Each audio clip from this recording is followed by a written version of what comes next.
สวัสดีทุกคนวันนี้เจอกันอีกครั้งหนึ่งเนาะสำหรับมื้อที่5เนาะภาคเทศสดเราเนาะโอเคมื้อนี้เจอกับอาจารย์คือเก่าเนาะโค้ชชายเทรดเดอร์อิสระนะทุกคน เดี๋ยวเรามาเบิ่งราคาทองคำนำกันเนาะก็สำหรับนักเรียนท่านใดที่เข้ามาแล้วก็กดไลค์กดแชร์ให้อาจารย์แหน่เนาะเอามาเทรดซ้ำซุกนำกันเนาะมื้อนี้เนาะถือว่ามื้อนี้ราคาทองคำก็ถือว่า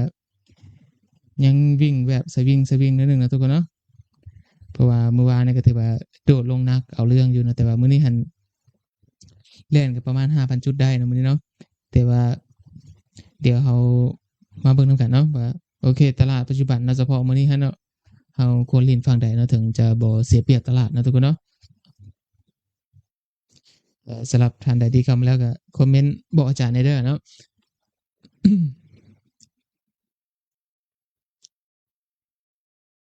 เมื่อวานนี้ก็ถือว่าทุบหนักเลยเนาะสลากทองคำเนาะผู้ใดที่เทคโปรฟิต4-5,000 จุดนี่ก็ถือว่าน่าจะโอเคไปเนาะสำหรับฝั่งเซลล์เขาเนาะเมื่อวานนี้ก็ถือว่าลงมาแถวราคา 3,900นะทุกคนเนาะ3,950ได้เนาะเมื่อวานนี้เนาะประมาณในเรื่องเฉลี่ยนะประมาณนี้เนาะโอเคก็ถือว่าลงนักบอกมันก็นักเติบเนาะนักเติบเลยเนาะเมื่อวานนี้เนาะก็ถือว่าเบรกไฮเดิมของมื้อวันพุธลงมาเบรกโลเดิมของมื้อวันพุธลงมาได้นะทุกคนเนาะราคาเฮ็ดโลใหม่ลงมาเนาะแต่ปัจจุบันนี้ถามว่าคันเฮาจะเซลล์ได้บ่เนาะเดี๋ยวเฮามาเบิ่งกันเนาะคันเฮาจะ follow เซลล์มื้อนี้เนาะเดี๋ยวเฮามาว่ากัน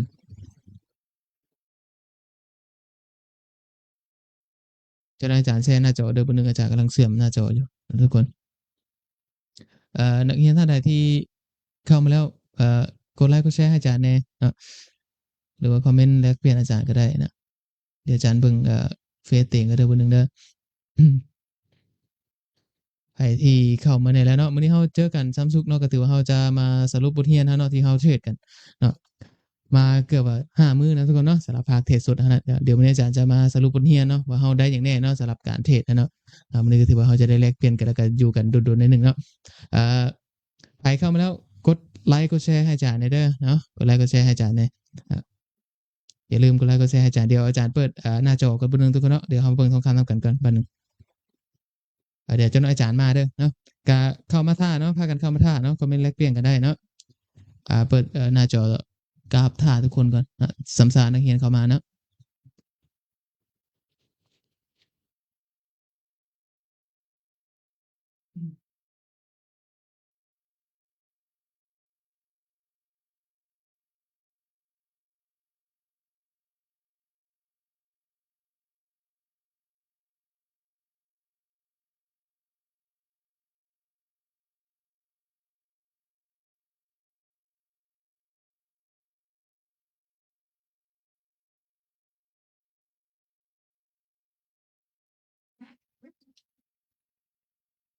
อืมโอเคนะทุกคนเนาะเดี๋ยวอาจารย์เข้ามาแล้วเนาะเข้ามาแล้วนะเดี๋ยวเราเบิ่งราคาทองคำนำกันมื้อนี้เนาะมื้อนี้เนาะแต่ว่าทบทวนบทเรียนก่อนเมื่อวานนี้เนาะก็ถือว่าช็อตที่ถูกลงมานี่ก็ถือว่าเป็นช็อตที่สามารถพลิกเกมได้เลยนะทุกคนเนาะเมื่อวานนี้เนาะราคาปิดเกือบว่าเต็ม H1 อะเนาะหลังจากนั้นราคาอย่างราคาดันขึ้นมาอีกเนาะดันขึ้นมาเนาะแต่การดันของราคามาพร้อมกับวอลุ่มด้วยเนาะวอลุ่ม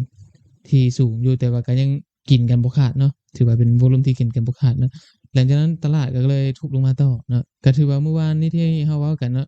ที่เราไลฟ์กันคือเราอ่านวอลุ่มช่วงเช้าเราเป็นฝั่งเซลล์เนาะบวกกับราคาที่ทุบลงมาในช่วงเช้าเนาะก็ถือว่าแล้วช็อตนี้เนาะช็อตนี้เนาะแล้วก็บวกกับช็อตนี้เนาะก็ถือว่าตลาดเมื่อวานนี้ปิดอย่างเนาะปิดลบเลยนะทุกคนเนาะปิดลบเลยถือว่าการปิดลบในรอบของ Day แบบนี้เนาะมีระยะสำคัญบ่ก็ถือว่ามีระยะสำคัญเลยเนาะเฉพาะ Day ตัวนี้เนาะทุกคนเนาะแล้วก็ถือว่าเป็นวอลุ่มที่ประมาณ เกือบว่า200,000เนาะแล้วเฉพาะเดย์แท่งนี้ฮะเนาะแล้วถามว่าโอกาสทองจะปรับฐานลงต่อมีสูงบ่อาจารย์เนาะก็ถือว่าก็มีโอกาสอยู่เนาะก็มีโอกาสอยู่ต่างแต่ว่าคันมันจะลงแท้อย่างน้อยมันต้องนิสัยมันเนาะทองคำเนาะต้องรีบาวด์ขึ้นมาอยู่แล้วเนาะแต่ว่าช็อตที่มันขึ้นมาแถวโซน4,000นะทุกคนเนาะผู้ใดที่ได้เซลล์นี่ก็ถือว่าแจ่มไปเลยเนาะแต่ว่าเราจะเซลล์บ่มื้อนี้เนาะเดี๋ยวเรามาเบิ่งวอลุ่มโดยรวมเฉพาะมื้อนี้เนาะเมื่อวานนี้เราเทรดไปแล้วเนาะ เอามาเบิ่งเฉพาะมื้อนี้เลยซะเนาะบ่ต้องไปเว้าหยังหลายดอกมาเบิ่งราคาที่มันวิ่งขึ้นมาก่อนเนาะเดี๋ยวอาจารย์ตีเอ่อ เอาของมื้อนี้ไว้ก่อนให้ทุกคนเบิ่งก่อนเนาะโอเคเอาเฉพาะช่วงตลาดอเมริกาที่เรากำลังเข้าตลาดปัจจุบันนี้เนาะคันเราจะ follow เซลล์ลงมานี่ได้บ่หลายคนก็สิถามมาเนาะคันจะ follow ตามน้ำแบบนี้เนาะมีโอกาสได้บ่เนาะเดี๋ยวมาเบิ่งก่อนเนาะวอลุ่มของมื้อนี้เนาะ ว่ากราฟมันเฮ็ดหยังแน่นะทุกคนเนาะโอเคเอ่อเดี๋ยวอาจารย์เป็นสีลาวนัมเบอร์ก่อนซะเนาะทุกคนจึงอันนี้รู้สึกว่าสีบัวแจ่มมาทุกช็อตโพดเนาะถือว่ามื้อนี้อาจารย์บ่ทันได้เข้าเทรดเลยเนาะสำหรับพอร์ตสอนนักเรียนเราเนาะอาจารย์เอาไว้เข้าช่วงที่เราสอนกันเนาะ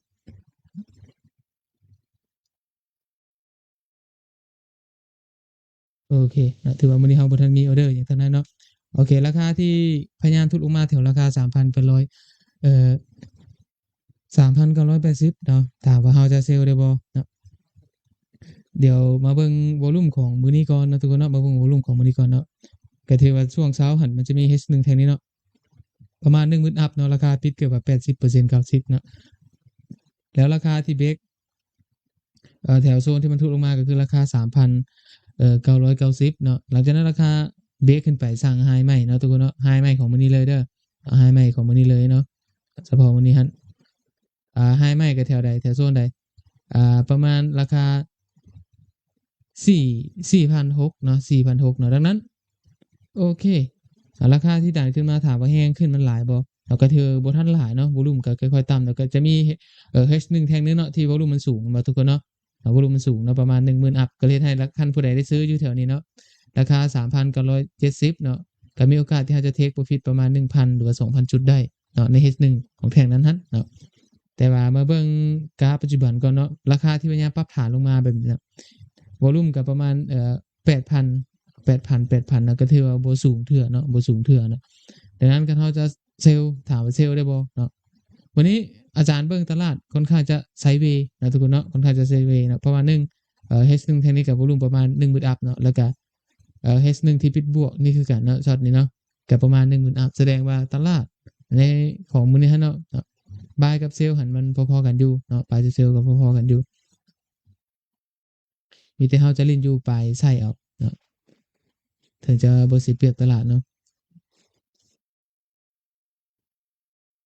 สีเหลืองก็มากันเนาะโอเคถือว่าช็อตนี้ก็คันจะเข้าเซลล์ก็เบิ่งราคา 3,990 ได้เนาะก็จะ pending order ไว้เนาะแต่ว่าอาจารย์น่าจะให้มันปิดเอ่อลบจากมีวอลุ่มเข้ามาก่อนซะเนาะจึง follow มันลงมาเนาะfollow มันลงมาเนาะแต่นี้มันวิ่งแต่นี้วิ่งมาหานี่ก็ประมาณ2,000 จุดแล้วเนาะคันแถวนี้ปิดลบพร้อมกับวอลุ่มที่สูงเนาะคันเอาเข้าเซลล์เนาะแต่ถามว่ามีโอกาสที่ราคาจะทุบต่อบ่ก็มีเนาะอาจจะมาฮอตโซนพี่เลยเนาะ 3,960 เนาะคันมื้อนี้หั่นเนาะแต่ว่าข้อระวังไว้ในดนึงเนาะข้อระวังไว้ในดนึงก็คือ1เนาะมื้อนี้หั่นราคาที่ทุบลงมาหั่นเนาะราคาที่ทุบลงมาแถวนี้เลยเนาะโลของมันหั่นเนาะบ่สามารถเบรกโลก่อนหน้านี้ได้เนาะเนาะบ่สามารถเบรกโลแถวราคา 3,944 เนาะโลที่ทุบลงมาก็ประมาณนี้เนาะก็3,947เนาะก็ถือว่าบ่ทันได้สร้างโลใหม่เนาะหลังจากนั้นราคาเฮ็ดหยังราคาวิ่งขึ้นมาคืนเนาะมาสร้างไฮเนาะทุกคนเนาะหรือว่าเบรกไฮเดิมขึ้นมาแล้วเนาะถือว่าช็อตเฉพาะมื้อนี้เนาะเฉพาะมื้อนี้คันเฮาเบิ่งเทียบราคาที่เฮ็ดลักษณะแบบนี้หั่นเนาะแนวโน้มเอียงมาฝั่งบ่ายอยู่แล้วเนาะเฉพาะมื้อนี้เนาะแต่ว่าเนาะให้เข้าใจกันแต่ว่า1เนาะภาพรวมของ Day หั่น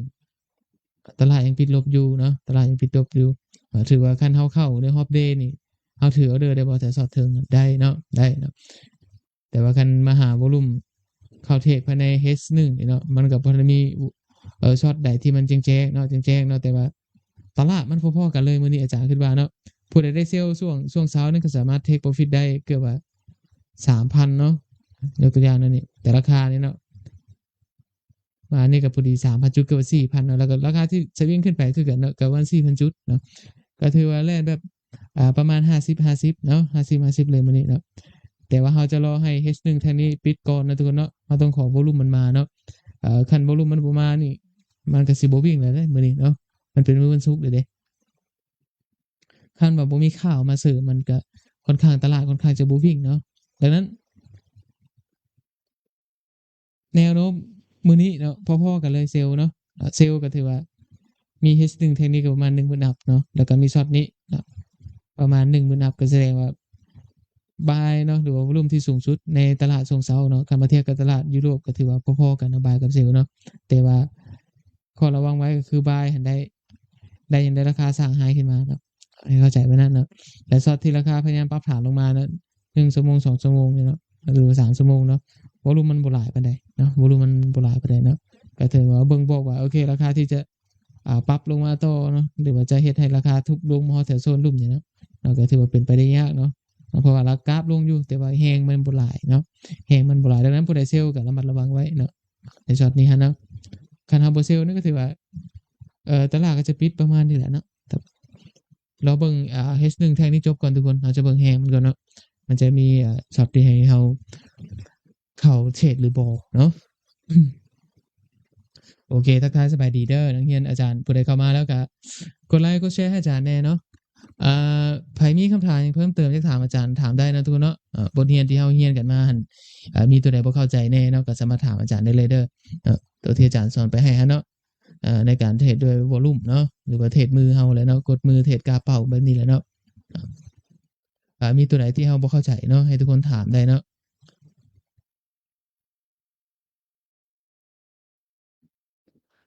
บัญชีเดโมสามารถเทรดทองเนาะเทรดทองได้เลยนะทุกคนเนาะบัญชีเดโมสามารถเทรดตลาดจริงได้เนาะต่างแต่มันเป็นเงินเดโมเนาะ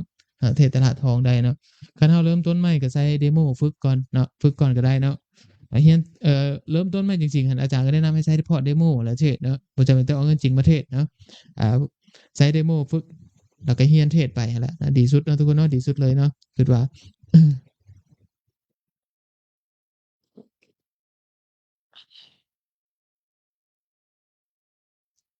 โอเคเรารู้นำกันเลยเนาะมื้อนี้เราจะมื้อนี้ทุกคนเทรดฝั่งใดเนาะอาจารย์ถามก่อนเนาะขอถามก่อนเนาะผู้ใดเข้ามาเบิ่งไลฟ์ของอาจารย์ปัจจุบันเนาะทุกคนจะเทรดฝั่งใดเนาะสำหรับทองคำเนาะถือว่ามื้อนี้เราก็ถือว่าอาจารย์ก็ถอน profit เราไปแล้วเนาะ profit เราได้100%เนาะเราก็เอา profit ออกไปก่อนเนาะหลังจากนั้นเราเอากำไรมาเทรดเนาะปัจจุบันเนาะก็ถือว่าเรากำไรที่เราเฮ็ดได้ในการสอนเอามาเทรดต่อเนาะทุกคนเนาะอันนี้ก็ทุกคนก็จะได้บทเรียนนั้นเนาะ โอเคก็ถือว่าเนี่ยคันปิดบวกวันนี้อาจารย์เราจะ follow buy ขึ้นบ่เนาะตามน้ำฟัง buy ได้บ่เดี๋ยวนักเรียนสิถามอาจารย์เนาะว่าเข้าได้บ่สมมุติโอเคราคาปิดบวกวันนี้อาจารย์ปิดบวกเบิ่งมันปิดประมาณจะเปอร์เซ็นต์บวกกับวอลุ่มแท่งนี้เนาะเดี๋ยวถามว่าคันแท่งนี้มาประมาณ 10,000อีก5นาทีเนาะเราเข้าได้บ่นะฝั่ง buy เนาะคันเราเข้า buy นี่เราจะไป TP อยู่ไสล่ะTP อาจารย์เบิ่งไว้ประมาณ400นี่แหละเนาะ4,000นะทุกคนเนาะคันเราจะ buy H1 แท่งนี้เนาะแต่ว่ารอเบิ่งก่อนเนาะเบิ่งตลาดมันปิดก่อนเนาะคันตลาดปิดลบนี่เขาก็อาจจะเปลี่ยนใจก็มีเนาะอาจจะเปลี่ยนใจบ่เซลบ่ buy มันนะทุกคนเนาะอะรอเบิ่งตลาดมันปิดก่อนซะเนาะอีก5นาทีเนาะ H1 แท่งนี้ปิดเนาะอาจารย์จะแต่มันสิบ่แล่นหลายก่อนแล้วมื้อนี้เนาะเดี๋ยวมาเบิ่งข่าวนำกันก่อนซะบัดหนึ่งเนาะมาเบิ่งข่าวนำกันก่อนซะมีเหตุการณ์หยังที่น่าติดตามเฉพาะมื้อนี้หั้นเนาะวันศุกร์แล้ว อ่าวันศุกร์นี่บางช่วงก็ตลาดก็บ่ค่อยจะวิ่งปานใดเนาะทุกคนเนาะอันนี้ก็ขอระวังไว้นิดหนึ่งคันบ่มีข่าวหรือว่าเหตุการณ์นั้นเนาะแต่ว่าคันวิ่งจะวิ่งแบบนิ่มๆนะวิ่งค่อยๆไปนะวิ่งนิ่มๆไปเนาะคันลงก็ลงแบบซึมๆลงเนาะแล้วก็ช่วงขึ้นก็ซึมๆขึ้นเนาะลักษณะของตลาดวันศุกร์มันมักเป็นจังซั่นเนาะตลาดท้ายอาทิตย์มันมักลักษณะเป็นนั้นเลยเนาะโอเคข่าวเราก็มีประมาณข่าว2ดาวนะทุกคนเนาะก็ประมาณ9โมงพู้นล่ะเนาะก็มีอันนี้นี่ ดัชนีอัตราเงินเฟ้อเนาะคาดการณ์จากสถาบัน MI เนาะแล้วก็มีความคาดหวังของผู้บริโภคเนาะก็ถือว่าเป็นข้าวระดับกลางเนาะระดับกลางเราจะถามว่ามีผลต่อราคาทองบ่ก็มีผลอยู่ในระดับหนึ่งเนาะถึงว่าอาจจะวิ่งบ่แรงเนาะคันข่าวลักษณะนี้ก็วิ่งอยู่ประมาณ500จุดนี่แหละเนาะ500จุดหา 1,000 นี่แหละเนาะแต่ว่าข่าวที่มันเป็นข่าวแห้งๆแท้มันจะวิ่งประมาณ 2,000 อัปเนาะ3,000 4,000ก็ว่ากันไปเนาะคันหนักๆแท้ ในรอบของ H1 แท่งเดียวหั้นเนาะ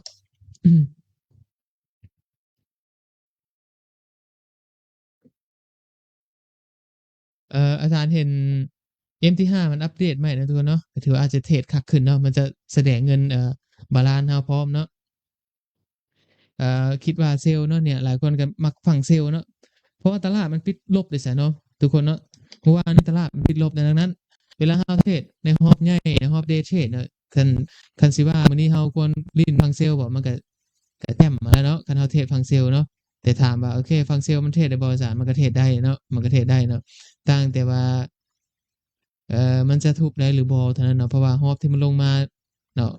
แต่โซนราคาแถวนี้หั่นมันก็ถือว่าลงมาหนักบ่มันก็หนักเติบเลยเนาะทุกคนเนาะถือว่าได้ฮอบหนึ่งเลยลงมาเนาะวิ่งประมาณ 10,000 จุด18,000 จุดก็ถือว่าได้ฮอบหนึ่งแล้วที่ต้องพักตัวก่อนแล้วค่อยไปต่อเนาะนิสัยมันเป็นจังซั่นแหละเนาะกราฟเนาะโอเคมาเบิ่งเอ่ออีก2นาทีมันปิดนะทุกคนเนาะเดี๋ยวอาจารย์จะวัดเบิ่งก่อนเนาะ H1 แท่งนี้มันจะให้เฮาเซลได้บ่อาจารย์ถามทุกคนก่อนโอเคอาจารย์จะวัดแท่งมันเลยเนาะวัดง่ายๆไปนี่แหละเนาะถ้ามันปิดปุ๊บเราก็รู้เลยมันปิดจากเปอร์เซ็นต์เนาะแต่ถ้าว่ามันปิดมันมาพร้อมกับวอลุ่มบ่อาจารย์เดี๋ยวเรามาเบิ่งวอลุ่มกันนะทุกคนเนาะอันนี้ก็บ่ยอมออกเนาะโอเคถือว่ามันเป็นวอลุ่ม10,000เลยได้เนาะ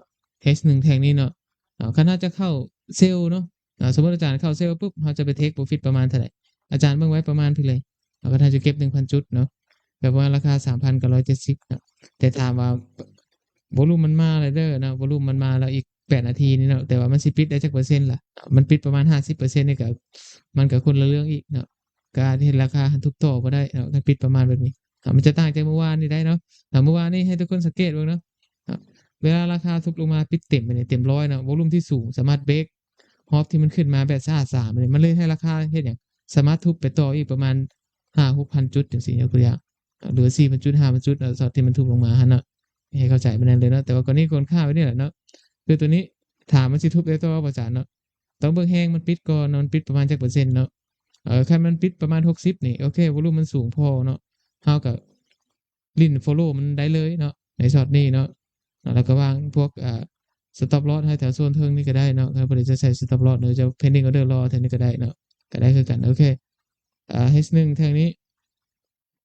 ปิดลบนะทุกคนเนาะพร้อมกับรูปประมาณ 10,000 อัปแล้วก็ถือว่าจะผสมโฮงกับหมอก่อนหน้านี่แหละเนาะช่วงตลาดเช้าเลยเนาะช่วงตลาดเช้าเนาะ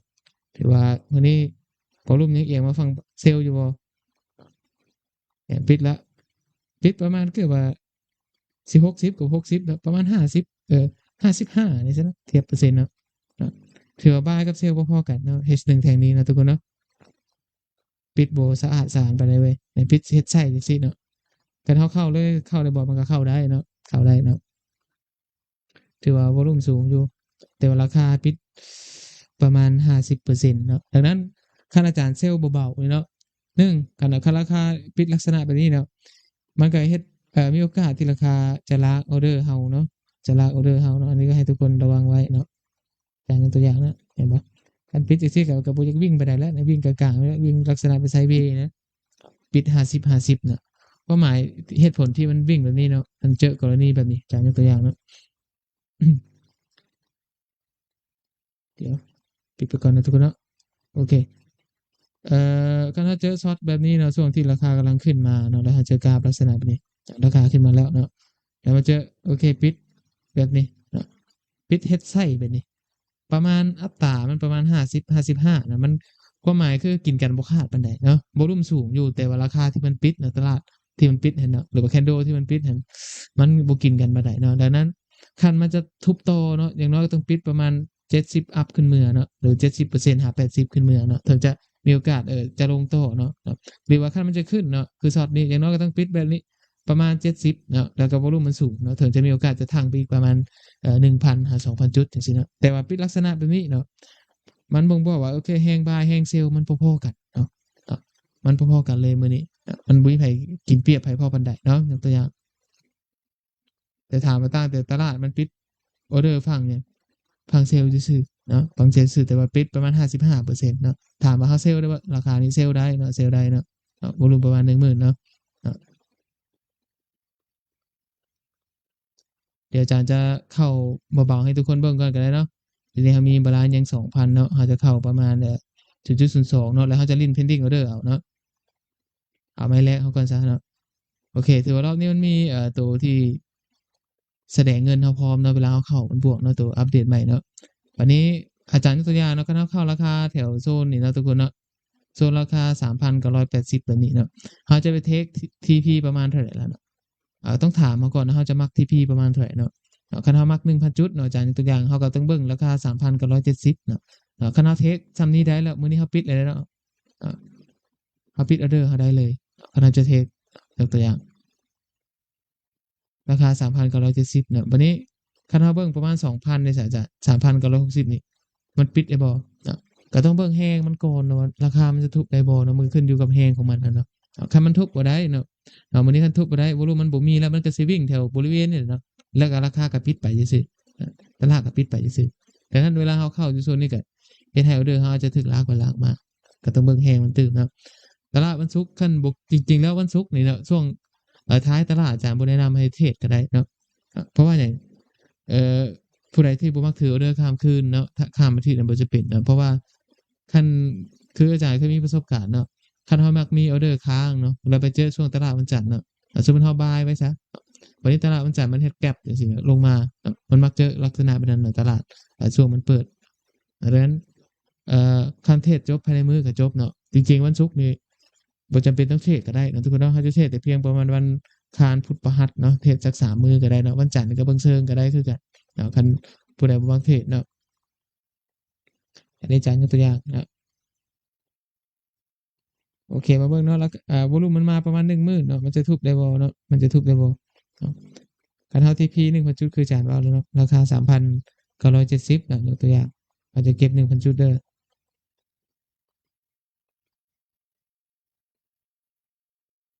ก็ถือว่าเฮาก็เข้ามาฝั่งบวกแล้วเนาะยกตัวอย่างเนาะโอเคนี่คือเฮาวางออร์เดอร์เฮาประมาณนี้เนาะเฮาวางออร์เดอร์เฮาประมาณนี้ จะได้บ่เนาะ TP เฮา 1,000 จุดเนาะไม้แรกบทเรียนเนาะอันนี้เหตุผลที่เข้าก็1เนาะวอลุ่มมันก็ประมาณ 10,000 อัปเนาะแล้วราคาปิดประมาณ 55% เนาะแต่ก็ปิดบวกแต่ก็ปิดลบเนาะทุกคนเนาะปิดลบแล้วก็เฮ็ดราคาเฮ็ดโลลงมาเนาะแต่ถามว่าคันแท่งนี้ทุบลงต่อมันก็ดีบ่อาจารย์มันก็ดีแล้วเนาะแต่ว่าข้อระวังไว้เนาะอาจจะเผลอๆมันอาจจะสวิงขึ้นมาก่อนให้เข้าใจไปได้เนาะแต่ว่าตอนนี้มันก็สร้างหยังสร้างโลลงมาแล้วเนาะอันนี้เขาก็ H1 เขาเนาะสร้างโลลงมาแล้วเนาะเขาก็รอต่อได้เลยเนาะโอเค TP เฮาก็มาราคา 3,907 70นะทุกคนเนาะมันมีตัวสู้กับ Loss Show Profit เนาะบ่สู้ก็ได้ดอกกำไรขาดทุนเฮาเนาะเบิ่งซั้นนี้ก็ได้มันหลายอันแล้วก็หลายตาเนาะทุกคนเนาะเรื่องเฮาบ่เรื่องถนัดก็คืออาจารย์ก็บ่ถนัดปานใดลองเปิดใจเบิ่งเนาะโอเคอาจารย์ลองเบิ่งคันกราฟเป้ากับกราฟสานหูสาตานิดหนึ่งซะเนาะโอเคมาเบิ่งนำกันเนาะ TP เฮาได้หรือบ่เนาะคันบ่ได้ก็ค่อยๆซึมลงหั้นแหละมื้อนี้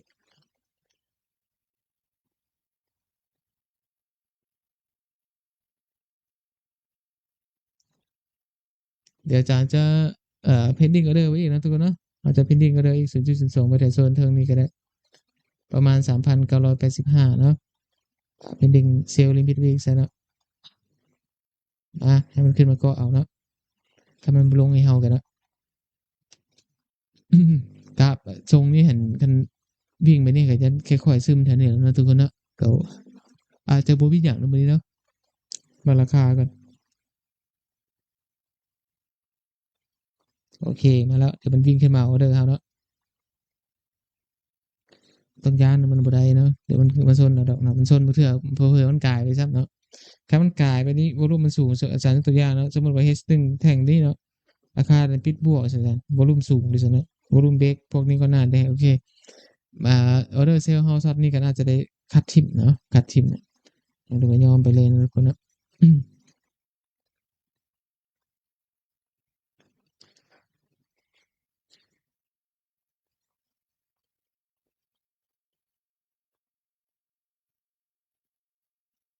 เบิ่งวอลลุ่มติ๊กเอาเนาะ MT5 เนาะผู้ใด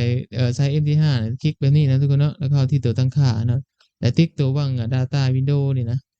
พากันติ๊กเอาตัว data window หั่นเนาะมันจะโชว์เบิ่งปริมาณมันจะโชว์ปริมาณของวอลลุ่มให้เฮาเนาะเอ่อวอลลุ่มเท่าไรคั่นมานักๆเนาะประมาณ 10,000 อัปเนาะทุกคนเนาะ 10,000 อัปตลาดมีโอกาสวิ่งไปประมาณ 1,000 จุดอะมา100ก็ประมาณวิ่งมา500ก็มีโอกาสที่วิ่งประมาณ500เนาะ แต่ว่าประมาณเข้ามา15,000 16,000จังซี่หรือว่า 20,000มีโอกาสวิ่งไปฮอด 2,000 3,000ในรอบตัวนั้นครับเนาะโอเคถือว่าเฮาจะถึกลากแล้วปัจจุบันนี้เนาะมาให้มันติดออร์เดอร์เข้ามาแล้วนี่เห็นบ่ ว่าคืออาจารย์เว้าเนาะเวลาราคามันกินกันบ่ขาดเนาะราคาเฮ็ดไส้แบบนี้เนาะมันเลยให้มันสิลงก็ลงบ่สุดเนาะคัน H1 แท่งนี้ปิดประมาณ70%เนาะทุกคนเนาะ70%เนาะแล้ววอลลุ่มที่สูงส่ำนี้ก็ถือว่ามีโอกาสเนาะที่มันจะถูกต่อเนาะแต่ว่ามันปิดอันนี้มันก็ลงมาอยู่นี่ลงมาเอาไส้มันเก่ามาเนาะหลังจากนั้นก็เด้งขึ้นคืนนี่สิเนาะแต่ว่าคันผู้ใดเก็บประมาณ500จุดได้เนาะช็อตนี้เนาะคันเก็บ500จุดนี่ก็รอตัวไปเนาะอาจารย์ยกตัวอย่างเนาะ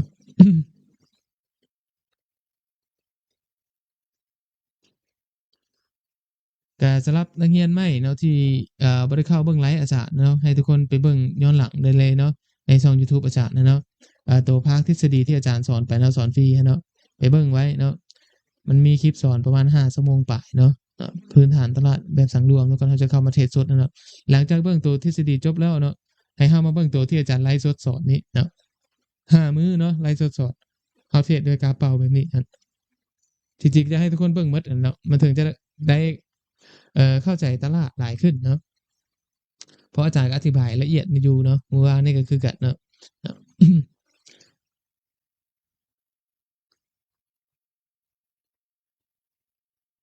เพราะว่าเราเป็นคอร์สเรียนฟรีเด้เนาะอาจารย์ก็พาเทศน์สดเลยเนาะพาวิเคราะห์ตลาดสดเนาะให้ทุกคนเทรดวันนี้จะเห็นหน้างานหลายก่อนเนาะเพราะอาจารย์บ่แม่นประเภทที่ว่า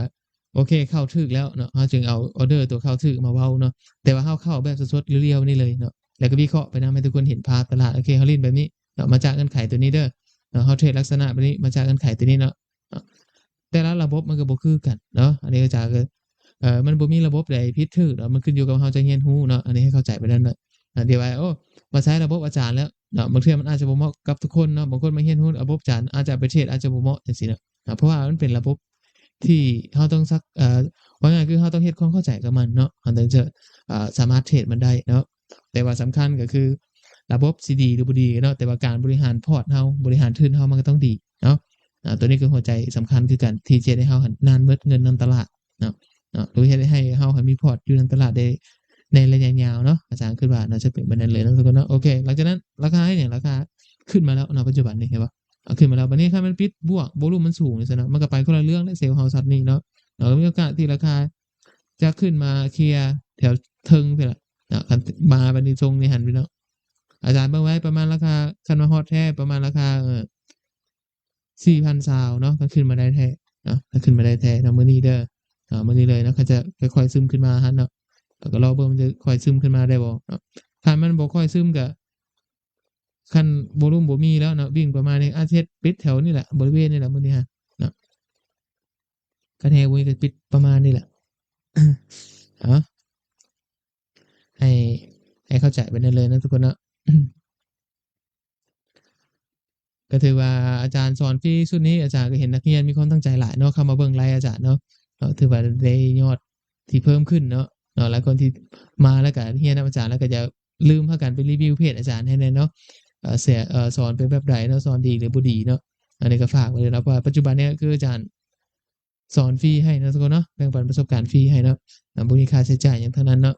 สำหรับคนที่บ่มีพื้นฐานก็สามารถเบิ่งคลิปอาจารย์ย้อนหลังได้เลยเนาะเรียนได้หน้าเพจอาจารย์เนาะแล้วก็คลิปที่อาจารย์ไลฟ์แต่ละครั้งอาจารย์ก็อัปลงช่องยูทูบไว้ให้เนาะให้ทุกคนสามารถเบิ่งยาวๆไปเลยเนาะเบิ่งเป็นซีรีส์ไปเลยก็ได้เนาะในการเทรดตลาดทองคำหั่นเนาะให้เข้าใจไปนั่นเลยนะทุกคนเนาะ โอเคบ่ราคาสิขึ้นก็บ่ขึ้นบ่ได้เนาะเดี๋ยววันนี้วัดกัน50-50เด้สิขึ้นก็ขึ้นบ่ได้เนาะหลังจากนั้นก็รอให้เฮาเซลล์อีกเนาะเฮาบ่เซลล์ดอกเนาะเฮาได้เซลล์ลิมิตเฮามาแล้ว1ออเดอร์นะทุกคนเนาะถือว่าเฮามีอยู่ประมาณ0.04อยู่ในมือเนาะอ่าปล่อยมันไปก่อนเนาะปล่อยมันไปก่อนซะมันสิไปฮอดไส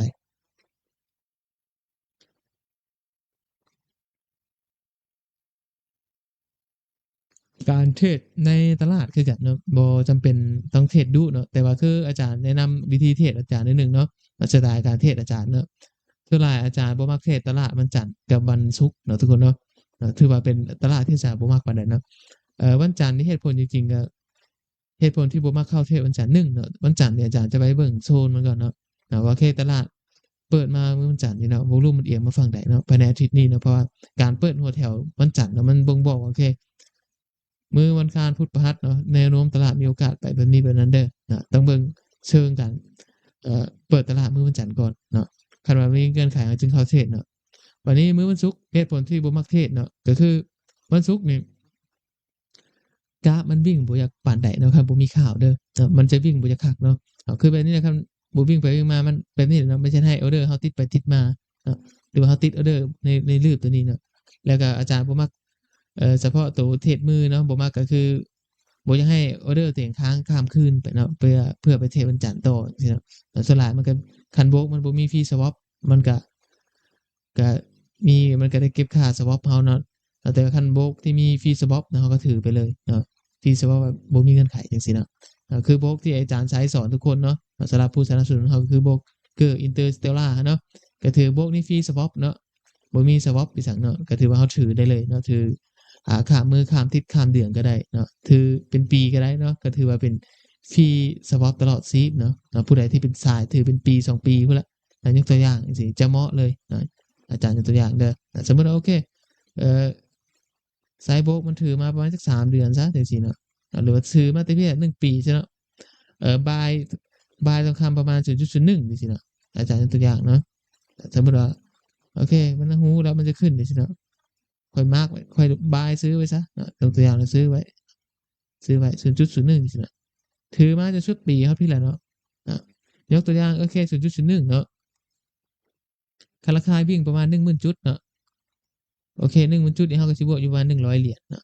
สมมุติราคาวิ่งประมาณ100,000จุดนี่สิเนาะเฮาสิบวกอยู่ประมาณ1,000เนาะ1,000เหรียญเนาะจังซี่ แสดงว่าโอเคล็อต0.01เฮาคันเฮาบายที่ไปก็มีโอกาสที่เฮาจะบวกอยู่ประมาณ100,000จุดจังซี่เนาะคันเฮาถือเป็นปีเลยเนาะคันใช้บวก Interstellar เนาะก็ถือว่าเป็นอีกบวกที่ฟรีเฉพาะมันมีเงื่อนไขหยังถือได้ถือไปเนาะคันวิเคราะห์คักๆโอเคคันเฮามั่นใจว่าทองแถวโซน 4,000 นี่เนาะมันบ่พลาดเนาะคันถ้าจะเซลล์ปะไว้จักปี1 2ปีก็เซลล์ปะไว้นั้นเนาะฮอดปีมันก็ควบปีจึงปิดเอากำไรก็ได้คือกันใครมักถือยาวๆแต่ว่าปัญหาที่ ทนได้บ่ประมาณ10,000 20,000นะแต่ลงมาประมาณเท่านี้ก็อยากปิดแล้วนะอันนี้ก็ถือว่าข้อดีสำหรับการฟรีสวอปเนาะก็คือเฮ็ดให้ทุกคนเข้าออร์เดอร์แล้วถือไม้ออร์เดอร์เฮาไกลขึ้นเนาะแล้วก็ถือตลอดซีฟได้เลย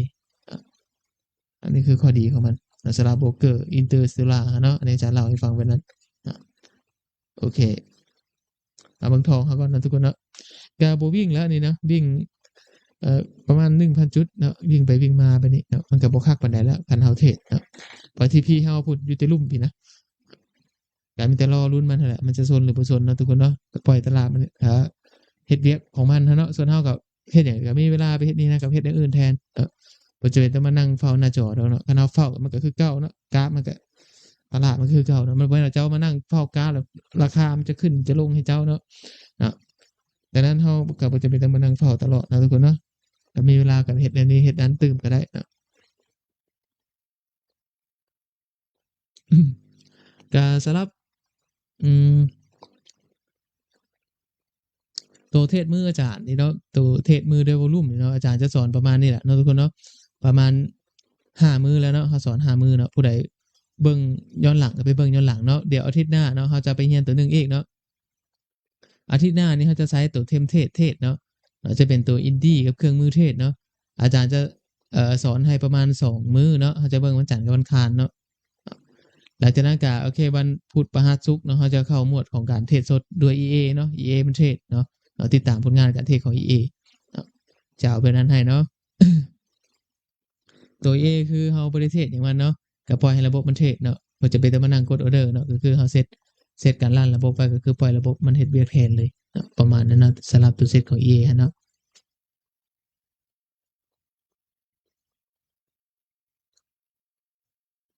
ก็ให้เป็นแต่ละสเต็ปนั่นก็เนาะให้มันเป็นแต่ละสเต็ปเลย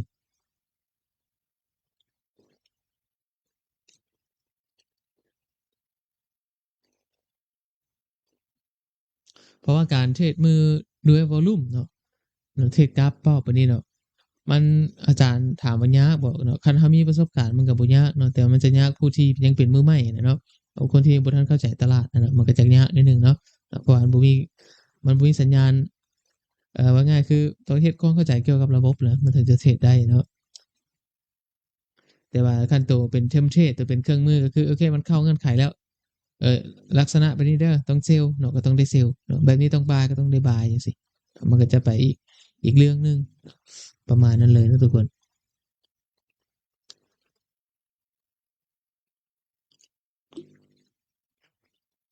จ่ายกินน้ำอยู่ ก็สัญญาณเน็ตอาจารย์ดีอยู่เนาะภาพขึ้นชัดเจนดีผู้ใดได้เบิ่งไลฟ์อาจารย์ผ่านมานะถือว่าบ่มีปัญหาหยังเนาะเรื่องสัญญาณภาพเฮาสัญญาณเน็ตเฮาเนาะก็เบิ่งแบบแจ้งๆเนาะเบิ่งแบบแจ้งๆเลยโอเคถือว่าปัจจุบันนี้เฮาถูกลากอยู่เนาะทุกคนเนาะถูกลากอยู่เนาะ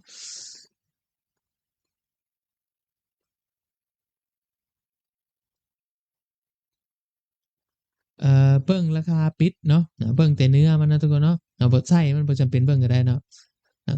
อานับตั้งแต่ไส้มันฮอดราคาปิดพู้นแหละเนาะไล่เอาเต็มทั้ง high ทั้ง low นั้นเนาะแล้วก็มันปิดประมาณจักเปอร์เซ็นต์เนาะให้ไล่เอาแบบนั้นเนาะนับตั้งแต่ high ทั้ง low พร้อมเนาะเวลาเบิ่ง candle มันปิดเนาะโอเคเห็นบ่อ่า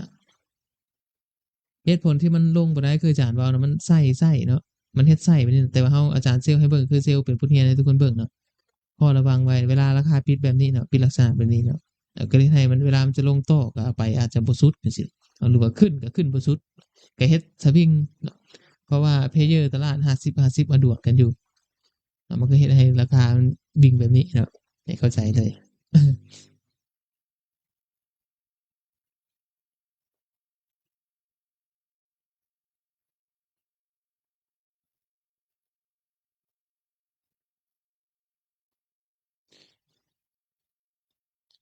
คือชั่วโมงก่อนหน้านี่เนาะอาจารย์ยกตัวอย่างเนาะคือชั่วโมงก่อนหน้านี่เนาะเนี่ยแท่งนี้ทุกคนเนาะนี่อันนี้คือ50เนี่ยบ่50สมมุติยกตัวอย่างโอเค100คนซะเนาะ100คนเนาะโอเคเขาซุมหนึ่งมาซื้ออยู่ราคา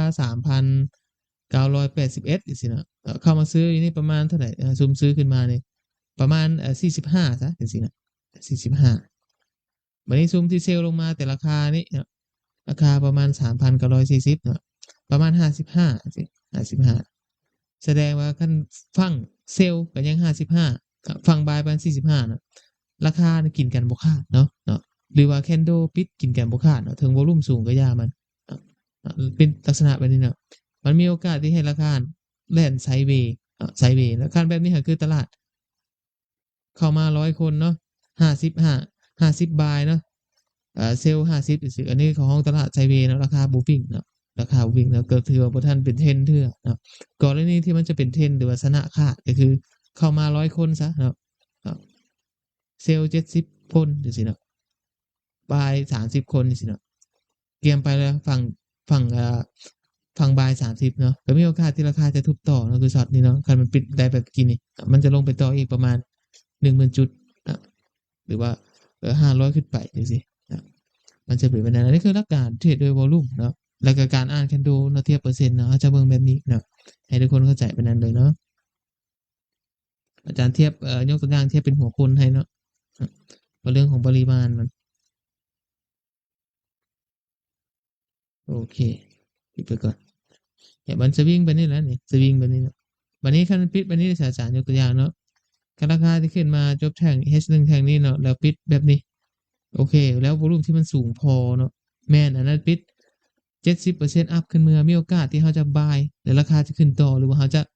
pending order buy limit เฮาแถวโซนใส่นี่เนาะแล้วราคาจะดันขึ้นต่อมีโอกาสสูงแบบนั้นเนาะจะแจ่มกว่าเนาะจะแจ่มกว่าเลย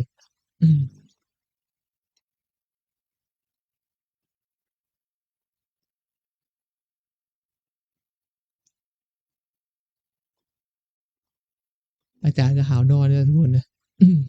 นะเป็นเทรดเดอร์มันนอนดึกอยู่แล้วเนาะนี่ปราศจากบ่ได้เลยโอเคราคาขึ้นมาแล้วเนี่ยตายคักเฮาแต่ถามว่าตายคักบ่ถึงขั้นว่าตายดอกเฮายังชิลอยู่พอร์ตเฮามันบ่ได้ใหญ่เนาะทุกคนเนาะอันนี้เป็นพอร์ตเซ็นแอ็กเคานต์เนาะก็ถือว่ายังเทรดชิลอยู่0.02เนาะสำหรับนักเรียนอาจารย์ที่มาเรียนนำอาจารย์เนาะผู้ใดที่เป็นมือใหม่เนาะหรือว่ามือเก่าแล้วแต่เนาะอาจารย์แนะนำให้พากันใช้พอร์ตเซ็นหมดเนาะนักเรียนอาจารย์เนาะเพื่อให้ทุกคนเทรดในตลาดได้ง่ายขึ้นเนาะสำหรับเหตุผลที่อาจารย์ให้ใช้พอร์ตเซ็นอาจารย์ก็อธิบายไปหลายรอบแล้วเนาะว่าเรื่องของทองเนาะตลาดมันค่อนข้างจะผันผวนเนาะดังนั้นเวลาเรามีทุน100 200เนาะถามว่าเทรดได้บ่ทองเทรดได้นะแต่อาจจะบ่เหมาะสมเนาะถ้ามุมมองส่วนตัวอาจารย์เนาะโดยทุนประมาณ$50 $30จังซี่อาจจะบ่เหมาะสมปานใดในการเทรดตลาดทองคำ คันจะเหมาะแท้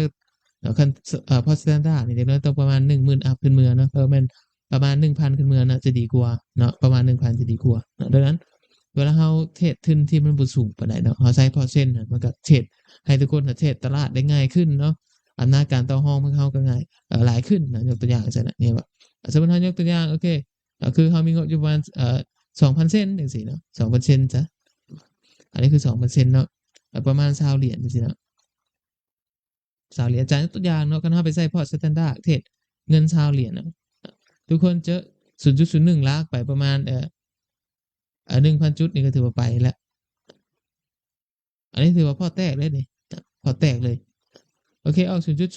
2ออเดอร์ซะเนาะราคาลากไป 1,000 จุดเนาะก็แตกเลยนี่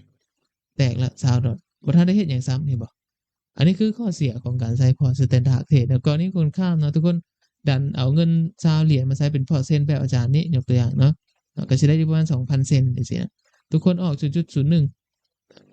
2ไหมซะราคาลากไป 1,000 จุดทุกคนก็ลบเพียงแต่20เซนต์ซื่อๆการนั้นก็เหลือเฟือเราจะเอาไปเทรดตลาดช็อตใหม่เนาะเอาไปแก้ตัวที่เราเสียเนาะและเราจะเอาตัวที่เราไปแก้ตัวเราเสียมาเป็น profit เราให้มันใหญ่ขึ้นจาก20เซนต์มาเป็น200เซนต์หรือ300เซนต์จังซี่แต่ว่าต้องให้มันจุดที่มันคอนเฟิร์มดีๆก็คักกว่าจึงเข้ามาอันนี้คือเหตุผลเป็นอาจารย์จึงให้นักเรียนใช้พอร์ตเซ็นนักเรียนอาจารย์ส่วนหลายไม่เรียนอาจารย์แนะนำหมดเนาะให้พากันเทรดพอร์ตเซ็นเด้อเนาะคันเป็นมือใหม่นี่แฮ่งควรเทรดเลยเนาะสำหรับตัวใช้พอร์ตเซ็นครับอันนี้ว่าอาจารย์เล่าให้ฟังไปนั้นเนาะโอเคบ่ราคาเบรก3,000 990แล้วเนาะสมมุติอาจารย์ยกตัวอย่างเนาะคันเฮาจะลิ้นไป hedging ได้บ่เนาะ hedging นี่ได้เนาะคันผู้ใดมาเข้าไป hedging ได้นะจริงๆแล้วคันเฮาฮู้ว่ามันผิดทางในฝั่งเซลล์เฮาเนาะคันแท่งนี้มันปิดเนาะวอลุ่มมันสูงเนาะเฮาฮู้มันผิดทางนะสิ่งที่เฮาต้องเฮ็ดก็คือต้องคัดทิ่มบางคนบ่ยอมคัดเลยนะปล่อยราคาลากเนาะสลายลากแล้วมันก็แตกเนาะแต่ว่าคันเฮาผิดหลักการแล้วเนาะผิดเงื่อนไขระบบมาแล้วเฮาปิดไปเลยเนาะบ่ต้องเสียดายมันเนาะตราบใดที่พอร์ตเฮามันยังเนาะเฮาเทรดเอาเงินคืนได้อยู่แล้วให้เข้าใจไปนั้นนะบางคนมันบ่ยอมสละเนาะถ้าบ่สละก็คือโอ๊ยมันขึ้นไปแล้วไปออกไปเบิ้นไม้สุดท้ายก็แตกมันก็เป็นไปนั่นแหละส่วนหลายคนที่พอร์ตแตกก็เป็นอย่างคนที่แก้พอร์ตเนาะคนที่เบิ้นไม้เบิ้นออเดอร์ที่มันหนักมันเกินจริงเฮาแหละมันก็เลยให้พอร์ตเฮาแตกอาจารย์ยกตัวอย่างให้ทุกคนได้เห็นภาพนั้นเลยเนาะ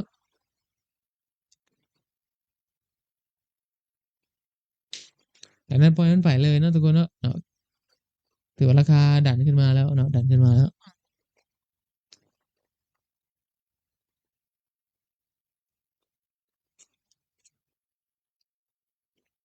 บางคนสิถามอาจารย์เซลล์อยู่แนวต้านได้บ่นี่แนวต้านเด้อนี่ H1 จริงๆแล้วไปมักเทศตามแนวต้านก็เทศได้เนาะ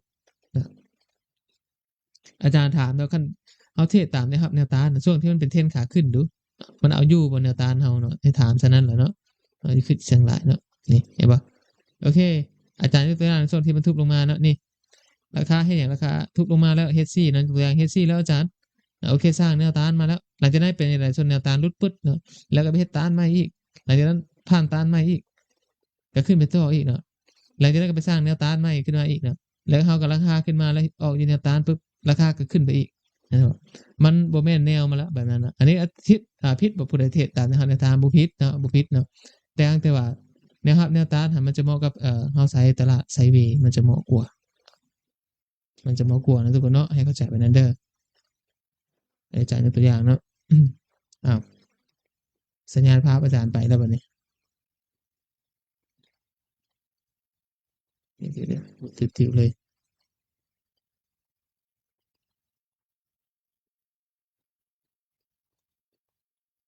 บ่มาซะนะทุกคนเนาะบอกให้คอนเน็กเดี๋ยวเด้อคอนเน็กใหม่ก่อนไปถึงหยังวะรอโหลดกันเด้อวันนึงเด้อน่าจะเน็ตหลุดบ่โอเคมาแล้วขอโทษเนาะขอโทษนิดนึงเนาะสัญญาณภาพนี่นะเทรดด้วยวอลุ่มเลยเอาตัวไดไลท์เป็นลวงตั้งนิดนึงเนาะพอใช้โทรศัพท์เทรดได้ซะเนาะมันทุกคนจะได้เห็นราคาเห็นแท่ง แคนโดมันเห็นวอลลุ่มมันจะแจ้งนิดนึงเนาะการอาจารย์ไล่ไปลงนอนมันจะบ่เห็นเนาะแล้วก็เลยอาจารย์ไล่ๆแบบนี้ให้เนาะโอเครอเบิ่งตลาดมันปิดก่อนนะทุกคนเนาะรอเบิ่งมันปิดมีวอลลุ่มบ่เนาะถ้ามันบ่มีวอลลุ่มก็โอเคเฮาก็ถือต่อออเดอร์เซลล์เฮาเนาะก็บ่ได้ไปซีเรียสหยังกับมันดอกเนาะก็ยังบ่ถึงกับว่าผิดทางดอกเนาะก็รอเบิ่งมันปิดก่อนเนาะเพราะว่ารอบใหญ่ในแท่งเดย์เฮาก็เห็นอยู่เนาะว่าโอเคตลาดก็เอียงมาฝั่งเซลล์นั่นแล้วเนาะในฮอบกันแท่งเดย์ใหญ่ๆถือว่าเฮากันโอเคฮอบเดย์มีโอกาสลงเนาะราคาเฮาเข้าปัจจุบันเนาะก็มีโอกาสที่ราคาจะผ่านหมดเนาะหรือว่าทุบลงโตเนาะก็บ่ต้องย้านมันแต่ว่าคันเฮาจะโอเคเฮาเห็นแล้วมันบ่ขึ้นหรือว่ามันบ่ลงมื้อนี้เฮาจะปิดกราฟพักผ่อนก็ปิดได้เนาะวันจันทร์ก็จึงว่ากันใหม่เนาะวันจันทร์ก็จึงเทรดใหม่บ่นั้นก็ได้คือกันเนาะก็บ่จำเป็นต้องมาถือออเดอร์ข้ามมื้อข้ามคืนก็ได้คือกันนะอาจารย์อธิบายไปนั้น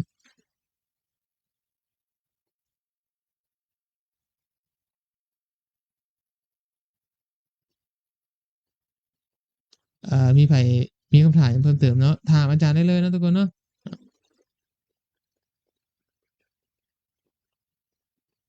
ไปคัดอยู่ไฮก็ได้เด้อเนาะไปคัดอยู่ไฮก็ได้เสียงอาจารย์อยากค่อยป่ะทุกอย่างดีหมดเนาะทุกคนเนาะเนี่ยขึ้นกับเสียงเนาะเสียงจะค่อยเนาะอืมอาจารย์เปิดจำแล้วป่ะไม่น่าจะไปปรับอยู่ในตัวไลฟ์สดเฮาเนาะแต่ว่าโดยรวมก็ได้ยินอาจารย์ชัดเจนดีเนาะเดี๋ยวอาจารย์เบิ่งเดี๋ยวอาจารย์เช็คไมค์ก่อนก็ได้เด้อมื้อนึงเด้ออาจารย์เช็คไมค์ก่อนมันค่อยแบบใด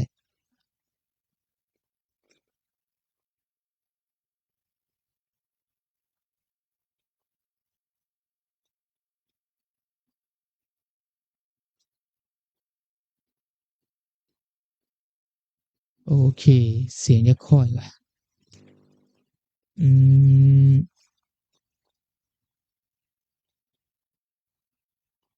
น่าจะอาจารย์ก็เปิดจำเลยนะทุกคนเนาะจำเลยเนาะอืมเดี๋ยวไปเบิ่งตัวอันนี้ก็ได้เบิ่งเด้อลิมิตมันมีตัวลิมิตป่ะลิมิเตอร์นะโอเคลิมิเตอร์อาจารย์ใส่ประมาณ-6ดิซิเบลก็ได้สบายดีสบายดีโอเคนะทุกคนเนาะเดี๋ยวอาจารย์ส่งตัวเกณฑ์ประมาณนี้ซะคันซาวได้บ่เดี๋ยวขออนุญาตปรับไมค์แป๊บนึงก่อนเนาะเดี๋ยวจะส่งไมค์มาใหม่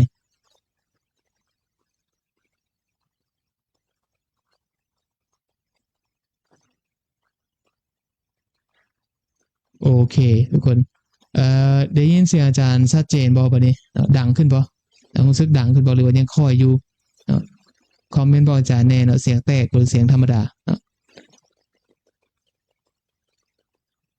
หรือเป็นน้ำลำโพงของนักเรียนหรือว่าเป็นน้ำอาจารย์เนาะอาจารย์ก็ไม่ได้เบิ่งเนาะเอาคอมเมนต์บอกอาจารย์เด้อเนาะผู้ใดอันนั้นพอได้ยินเสียงอาจารย์ชัดเจนดีเนาะเสียงดังคักคันเนาะพิมพ์ให้อาจารย์แน่ลองเปิดลำโพงสุดๆเบิ่งว่ามันยังคอยอยู่บ่เนาะทุกคนเนาะเดี๋ยวเขาจะไปเนื้อหาเขาต่อ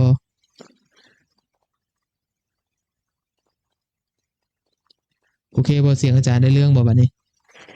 หรือว่ายังคอยอยู่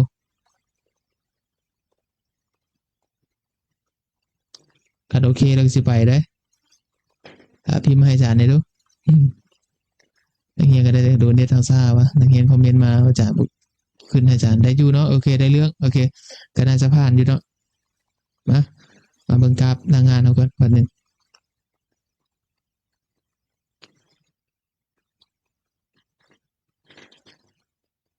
โอเคจอมาบ่บัดนี้มาเบิ่งราคาก่อนเนาะทุกคนเนาะมาเบิ่งราคาทองคำนำกันก่อนอีกครั้งหนึ่งก่อนซะทีนี้ปัจจุบันนี้มันก็สิขึ้นมันก็บ่ขึ้นอีกเนาะแต่ว่ามันก็สร้างไฮอยู่เนาะราคาสร้างไฮเนาะมาสังเกตเบิ่งเนาะ1เนาะราคาสร้างไฮได้แล้วเนาะเนี่ยสร้างไฮแล้วเบรกไฮเดิมของ H1 ทางนี้ไปแล้วเนาะแต่ปัญหาจะขึ้นไปได้หรือบ่เนาะอันนี้คือโจทย์สำคัญมันเนาะคันมันเฮ็ดแบบนี้แหละ50มันก็สิวิ่งแบบนี้แหละคันวิ่งแบบนี้มันก็ว่าเรื่องอารมณ์ของเฮาเนาะบ่เรื่องอารมณ์ของเฮาเนาะมันอาจจะให้คนเข้าแถวราคาไปอาจารย์เนาะเซ็งเนาะทุกคนเนาะ เซ็งก็คือโอ้ยบุดขึ้นบุดลงบุดขึ้นบุดลงอยู่เนาะเอาเผลอๆก็เฮาไปกดออเดอร์ตื้มอีกสิแฮงยุ่งกันไปอีกเนาะดังนั้นก็เข้าไปแล้วออเดอร์ติดลบเนาะบ่หลับบ่นอนแล้วบัดนี้เฉพาะแรงวันศุกร์นี่บ่หลับบ่นอนเลยนะพูดละ2โมง3โมงแต่จ้อเบิ่งแต่กราฟอยู่นั่นแหละนอนก็บ่เป็นสุขแล้วคันราคาติดลบเนาะเผลอๆน้องก็เก็บไปฝันพุ่น เนาะมันจะเป็นแบบนั้นเลยเนาะเทรดเดอร์เฮาเนาะตัวนี้ปฏิเสธบ่ได้เนาะผู้ใดที่เป็นมือใหม่นี่อันนี้หลีกเลี่ยงบ่ได้เลยเนาะอาจารย์เล่าให้ฟังไปนั้นเนาะ ข่าวติดลบมันก็จะหลอนพุ่นแหละเนาะทุกคนเนาะจนเก็บเอาไปฝันเนาะเอาไปตื่นเช้ามาแท้พ่อแตกซะแล้ว แม่นหรือบ่แม่น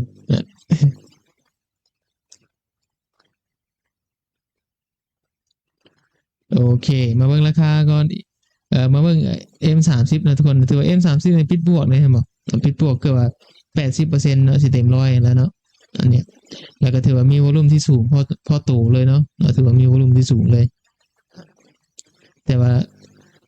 M30 นี่มันเป็นสัญญาณไวเนาะมันอาจจะบ่เหมาะในการเข้าเนาะเนี่ยที่ราคาดันขึ้นมาแล้วดันขึ้นมาเฮ็ดไฮแล้วนี่ถือว่างานเข้าเลยออเดอร์เฮาช็อตนี้เนาะเราจะถามว่าเสียบ่อาจารย์มันก็เสียแล้วเนาะคันเฮาคัดไปก็เสียแล้วเนาะแต่ว่าอาจารย์จะให้มันจบแท่งก่อนเนาะเขาถึงจะประเมินสถานการณ์ได้เนาะโอเครอมันปิดชั่วโมงนี้ก่อนซะเนาะถึงจะสามารถประเมินตลาดได้โตเนาะช่วงที่มันวิ่งมันแล่นจังซี่เนาะแต่ถามว่าคันเฮาย้านเฮาก็วาง Excel อยู่แถวนี้ก็ได้เนาะถ้าจะวาง Excel นี่เนาะนี่โซนนี้ก็ได้เนาะราคาปุ๊บราคาสร้างไฮขึ้นวิ่งนี่ถือว่าแนวโน้มมื้อนี้เนาะตลาดเอียงมาฝั่งบายหมดเนาะเอียงมาฝั่งบายหมดเลยเนาะเซลล์น่าจะบ่ลงแล้วมื้อนี้เนาะ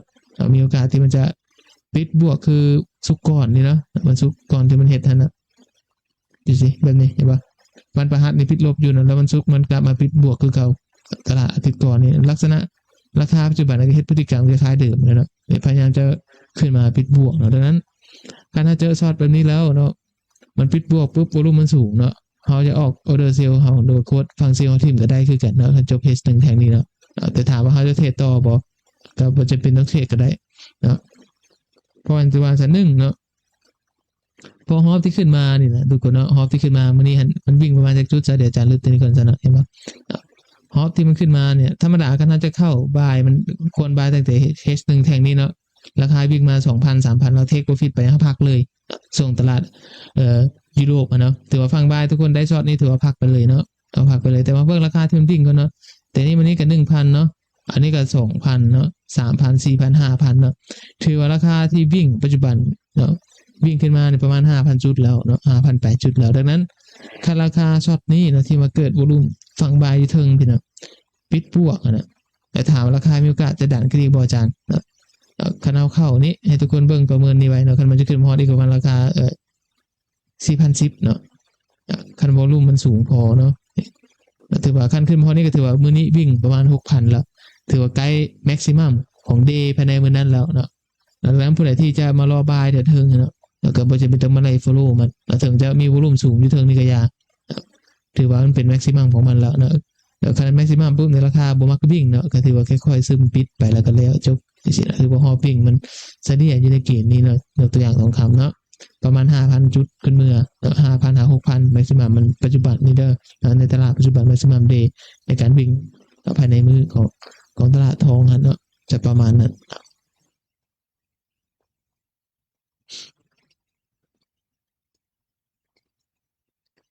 ได้บ่โอเคเนาะเห็นบ่ราคาพยายามสร้างไฮขึ้นมาเรื่อยๆเนาะรอให้มันปิดก่อนเนาะปิดแล้ววอลุ่มมันสูงนี่โอเคกันเฮาจะเข้าแก้คืนที่ให้ตัวเฮาแพ้นี่ก็ได้คือกันเนาะแต่ถามหลายคนที่ถามซึ่งเฮาเข้าเขาจะบันทึกลากอีกบ่อาจารย์สมมุติโอเคราคาปิดเนี่ยต้องเบิ่งเนาะถ้ามันปิดเต็มนี่มีโอกาสที่มันจะทังขึ้นต่อเนาะขอให้มันปิดเต็มได้ซื่อดอกทังก็ประมาณคืออาจารย์ว่านะราคา 4,010 นั่นแหละเนาะเขาจะขึ้นฮอตแท้คันเฮาเข้าบริเวณนี้เนาะก็จะบายขึ้นไปฮะแต่ถามว่าออเดอร์เซลล์เฮานี่สิปิดบ่ราคาบ่ปิดก็ได้เนาะบายสวนขึ้นไปก็ได้เนาะล็อกอันนั้นเฮาเนาะล็อกออเดอร์เฮาก็ได้คือกันนะสมมุติเฮาติดลบประมาณนี้ก็ถ้าจะล็อกขาดทุนเฮาไว้ก็ล็อกได้คือกันเนาะเฮาก็บายไป 0.04 เนาะปุ่นแล้วมันมีช็อตกราฟอยู่ถึงเซลล์ลงมาก็ได้เนาะเพื่อมาหักล้างกับออเดอร์ที่เฮาติดลบปัจจุบันนะเทปนั้นก็ได้คือกันเนาะถ้าสิว่าเฮ็ดจริงก็แม่นเนาะเฮ็ดจริงก็แม่น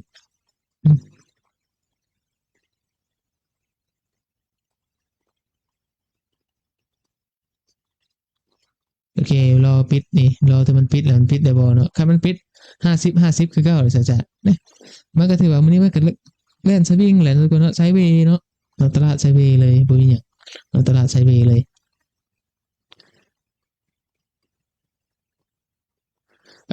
ซัมซาอาจารย์เดี๋ยวอาจารย์จะเปิดให้เบิ่งก็ซะเพราะที่อาจารย์ลั่น EA เนาะสำหรับโบรกเกอร์อินเตอร์สเตลล่าเนาะตัว EA ที่เดออิสระเนาะนักเรียนหลายคนก็ถามมาหลายแล้ว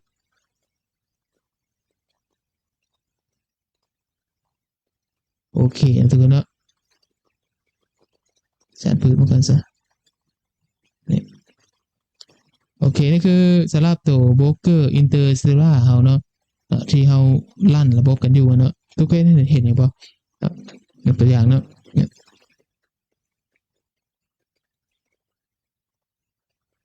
ถือว่าพอร์ตนี้หันเนาะเอ่อ profit ประมาณ 100% เลยได้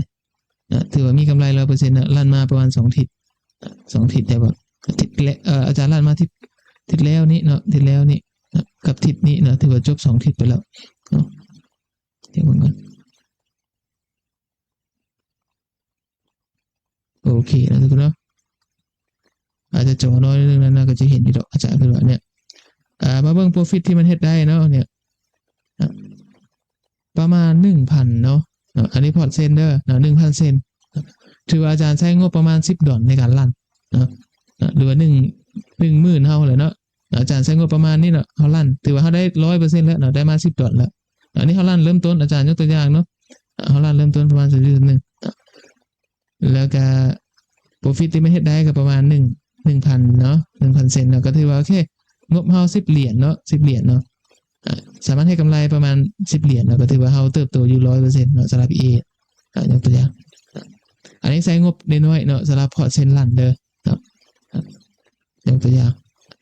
ดังนั้นตัวสำหรับตัว EA ตัวนี้เนาะอาจารย์ก็ได้สอนไปแล้วเนาะส่วน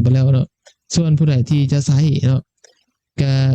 ยอมรับความเสี่ยงได้จึงมาใช้งานระบบเนาะแต่ระบบนี้อาจารย์สอนไปแล้วนะสำหรับตัว EA เทรดเดอร์อิสระเนาะมื้อนี้อาจารย์อัปเดตพอร์ตให้เบิ่งเนาะอัปเดตพอร์ตให้เบิ่งเนาะสำหรับตัว EA เทรดเนาะอันนี้คือเทรดด้วย RR 1 ต่อ 1นะทุกคนเนาะกับ SL ประมาณ1,000จุดเนาะ TP 1,000จุดเนาะอาจารย์จะลั่นเซตลั่นก็คือเขาลั่นอยู่ใน time frame day 1เนาะหรือว่า day trade เลยเนาะลั่นใน time frame day เลยประมาณนั้นเนาะตัวสำหรับตัว EA เนาะนี่ก็ฝากไว้เดี๋ยวอาทิตย์หน้าเนี่ยเขาก็จะมาเบิ่งผลงานการเทรดมันเนาะอาจารย์จะไล่ให้เบิ่งเนาะโอเคมันเทรดมื้อนึงมันจะมีประมาณโอกาสการให้กำไรของมันเนาะหรือว่าขาดทุนเนาะมันจะมีประมาณแบบไหนนะเราจะไล่แบบมือต่อมือเลยเนาะมือต่อมือเลยนะติดตามผลงานการเทรดของตัว EA เทรดเดอร์อิสระเนาะประมาณนั้นนะทุกคนเนาะโอเค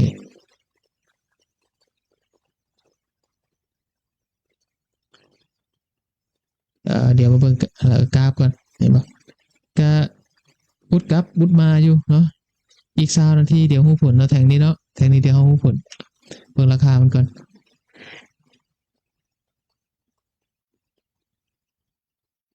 ถือว่ามื้อนี้ก็เป็นมื้อที่5เนาะสำหรับเทรดสดเนาะ day 5เลยอยู่กันยาวนะทุกเนาะอยู่กันยาวเนาะอยู่กันยาว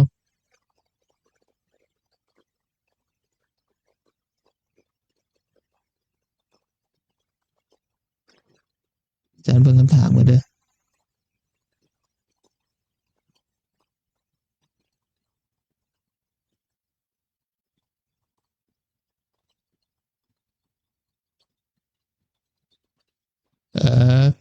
สมมติโอเคเนาะก็หน้านี่เนาะ H1 ประมาณวอลุ่มประมาณ10,000เนาะแต่ว่าคัน H นี้ฮะเนาะราคามันดันปิดบวกเนาะใส่มันเนาะหรือว่าแคนโดมันปิดประมาณ70% 90%เนาะแต่ว่าวอลุ่มมันบ่สูงเนาะทุกคนเนาะวอลุ่มมันบ่สูงหรือว่าวอลุ่มมันหลายบ่หลายแล้วถามว่าบายได้บ่บ่จะเป็นบายมันก็ได้เนาะบ่จะเป็นบายมันก็ได้เนาะ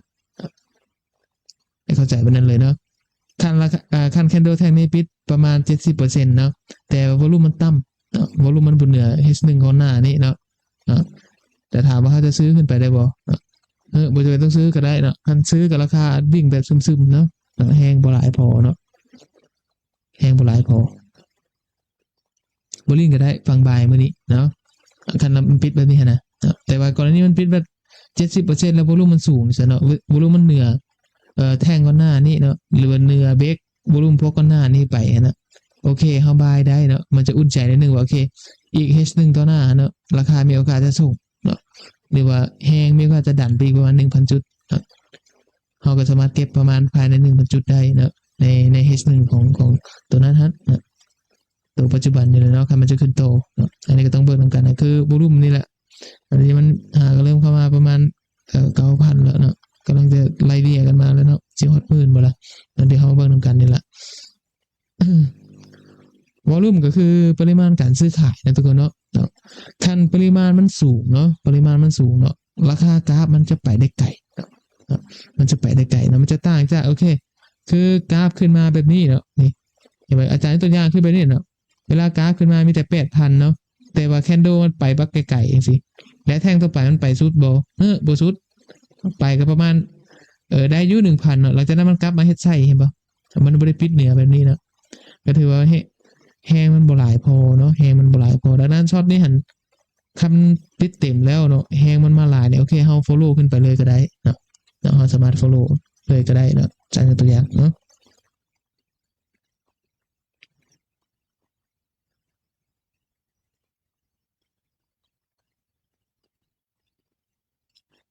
คันมาเบิ่งมื้อนี้เห็นบ่สังเกตเบิ่งกราฟมื้อนี้หันวอลุ่มมันทางมันหลายบ่มันก็บ่หลายเนาะมันก็มีช่วงมันขึ้นอยู่ช็อตเช้าอาจารย์ตัวอย่างแล้วช็อตเช้านี่ที่มันเบรกกันงามๆแล้วก็ได้กินช็อตเช้าแล้วเนาะนี่ลงมาได้อยู่ประมาณเกือบ 2,000 จุดเนาะช็อตเช้าเนี่ยถือว่าพักได้แล้วเนาะ H1 แท่งนี้เนาะวันนี้วอลุ่มช่วงที่มันขึ้นมาคือกันเนาะแท่งนี้ปิดแบบประมาณ 70%นะถ้าผู้ใดได้ซื้อขึ้นที่นี่ฮะราคาขึ้นมาได้ 1,000 2,000 จุดแล้วปิดแล้วพักผ่อนแล้ววันนี้ประเทศเลยแต่ว่าปัจจุบันนี้วอลุ่มฮอต 10,000 แล้วของเฮา H1 แท่งนี้เนาะแต่ว่าปิดประมาณเกือบ55นะมันปิดบ่หลายนะไม่ใช่ราคาหันสิลงกับบ่ลงซับสุดท้ายมาเจอราขึ้นคืนเห็นบ่ก็ย้อนมันมีไส้นี่มีคนดักบายอยู่เนาะบายเขาก็รอคือกันนะให้เข้าใจไว้นั้นเลยเนาะบัดนี้แท่งต่อไปใช่จ้ะราคาปิดวอลุ่มสูงบัดนี้จ้ะถามมันจะขึ้นต่อบ่ก็มีโอกาสที่มันจะขึ้นอีกประมาณ 1,000 จุดจากราคา 4,010 เนาะหา 4,020 เนาะก็ถือว่าขั้นขึ้นมาฮอตนี่ปุ๊บนั่นถือว่าสุดแม็กซิมัมเดย์ของมื้อนี้ที่มันวิ่งแล้วเนาะครับมีเหตุการณ์อย่างมันกับแลนฮอต10,000 จุดออกมาเนี่ยก็จะได้ประมาณ 7,000 จุด 6,000 จุดก็ถือว่าพักแล้วกราฟก็ทยอยค่อยๆปิดไปเลยแห้งกับเบิดไปนะแล้วนั้นเราก็รอไปก่อนบ่มีหยังเนาะรออย่างเดียวเนี่ยรอจังใจเย็นเนาะเห็นบ่สุดท้ายมากันนี่แหละเฮ็ดไส้มาบ่สิขึ้นไปปิดได้บ่เนาะแต่ท้ายตลาดมันให้มีแฮงกดลงมาอีกจังซี่นะดังนั้นเวลาเขาใช้วอลุ่มเทรดเนาะอาจารย์เข้าในห้องของ H1 เนาะมันเขาต้องวัดเป็น1เราให้จบ H1 ก่อนวัดกันประมาณ 2-3 ชั่วโมงขึ้นเมื่อเนาะเวลาเข้าแต่ละครั้งเนาะคันจะฮู้ชนะหรือบ่ชนะเนาะโอเคสมมุติเงื่อนไขมันมาแบบนี้เนาะเฮาประเมินไว้เลยนะอาจารย์ให้ประมาณ4ชั่วโมงเนาะหา8ชั่วโมงเนาะสามารถตัดสินได้ภายในมื้อนั้นประมาณนั้นค่าเฉลี่ย4 6 8ประมาณนี้เนาะอยู่ในประมาณนี้เลยเนาะคือสมมุติเฮาเข้าเงื่อนไขตัวนี้เนาะคันจะวัดกันอีกประมาณจบแท่งนี้อีกประมาณจัก3ชั่วโมงเนาะจึงรู้ผลเลยว่าจะลงต่อบ่เนาะตลาดอเมริกาเพราะเฮาเทรดตลาดอเมริกาในปัจจุบันเนาะแบบนั้นผู้อื่นได้มีคำถามเพิ่มเติมบ่เนาะมีคำถามเพิ่มเติมบ่จะถามอาจารย์เนาะอันนี้เป็นการเทรดกราฟเป้าเนาะคืออาจารย์เว้าเนาะมันเป็นการเทรดกราฟเป้าเนาะแล้วก็เบิ่งวอลุ่มเบิ่งปริมาณการซื้อขายเป็นหลักเนาะแล้วก็อ่านเพลเยอร์ตลาดเนาะอ่านไทม์มาร์เก็ตที่เฮาเทรดเนาะเบิ่งข่าวเบิ่งนั้นเนาะถามว่าระบบนี้เหมาะกับทุกคนบ่เหมาะกับทุกคนเลยเนาะผู้ใดที่เป็นสายเทรดกราฟเป้าจะเหมาะอ่านแต่วอลุ่มอ่านแต่แคนโดอย่างเดียวจบเนาะอ่านทึกทางก็ถือว่ามื้อนั้นเจ้าก็ชนะตลาดให้เข้าใจไปนะคือเมื่อวานที่เฮาอ่านว่ามันจะลงเนาะวอลุ่มมันมาเนาะก็ถือว่าเฮาก็ชนะตลาดแล้วถึงราคาจะลากเข้าไปเกือบ 2,000 จุดแล้วเห็นบ่อาจารย์ยกตัวอย่างแล้วเนาะมันทุบลงมาสิเห็นบ่โอเคไกลก็ถือว่าถึงเขาจะเทคบ่ผิดอาจารย์ว่าอาจารย์เก็บประมาณ 2,000 จุดเนาะที่เขารวบไม่ได้เนาะออเดอร์อยู่ถึงก็ได้ประมาณ 2,000 จุดเนาะเห็นบ่การเอาทนอีกก็ประมาณ 3,000 4,000 ก็ได้คือกันเมื่อวานนี้แต่ว่าเฮาพอใจในระบบเฮาซำนี้ก็พอใจเท่านี้แล้วก็พักไปเลยเนาะบ่ต้องไปซีเรียสนะมันเนาะเพราะว่าระบบเฮามันเป็นระบบ แบบเดย์เทรดเนาะเขาหาวอลุ่มเข้าเทรดภายในมือเขาจบภายในมือเนาะเขาจะบ่ถือออเดอร์แบบถือยาวหรือว่าลั่นเทรนยาวๆไปเนาะให้เข้าใจไว้นั่นนะหลักการระบบเขาเนาะ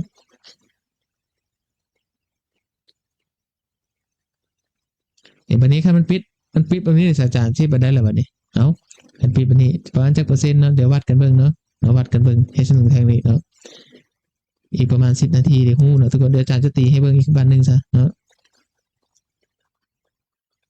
10เพิ่นสิปิดจักเปอร์เซ็นต์เนาะตีไฮตีโลขึ้นไปเนาะเนี่ยเดี๋ยวมันกลับมาโซน50คือเก่าแล้วโซน50%แล้วคันปิด50%แสดงว่ามื้อนี้มันไซด์เวย์แล้วเนาะทองคำไซด์เวย์หาปิดแถวกรอบนี่แหละสิบ่วิ่งไปมาแล้วเขาก็ย่ามันแล้วเนาะมีแต่ปิดออเดอร์ทีมแล้วก็พักผ่อนไปเนาะมันจันทร์วิว่ากันใหม่นะแบบนั้นเนาะคันตลาดมันบ่เป็นใจก็บ่ต้องเทรดมันคืออาจารย์ว่าเนาะตลาดช่วงใดมันบ่เป็นใจเฮามันให้เฮาลิ้นแล้วเฮาเสียเปรียบตลาดก็บ่จำเป็นต้องเข้าลิ้นมันก็ได้เนาะส่วนมือหันคันไว้ก็ฮุบไว้ก็ได้เนาะบ่จำเป็นต้องไปกดมันเนาะทุกคนเนาะให้เข้าใจไว้นั่นเลย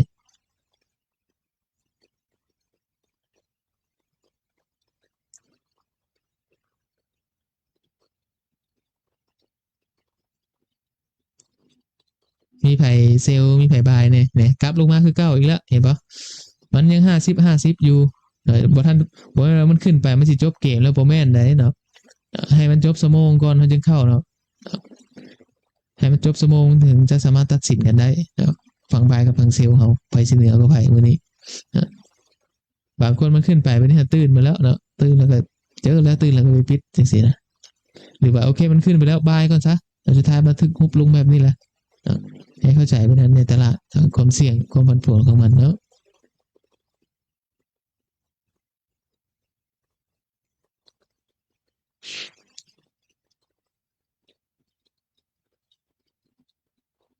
อยู่ในห้องอาจารย์นี่มีไผแน่เบิ่งอาจารย์ตั้งแต่มื้อแรกจนฮอด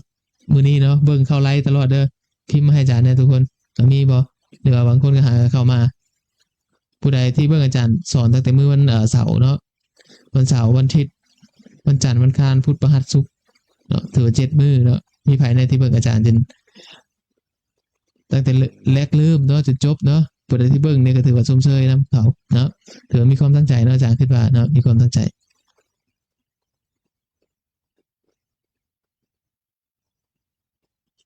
โอเคลืมไปก่อนเนี่ยบอกกลับมาคือเก่าแล้วทุกคนถือว่ามีคนกดออเดอร์แถวไส้เนาะแถวแนวต้านเนาะแนวต้าน H1 เนาะใส่นี่เลยราคากลับลงมาคือก็ถือว่าโอเคกลับมาวันนี้ก็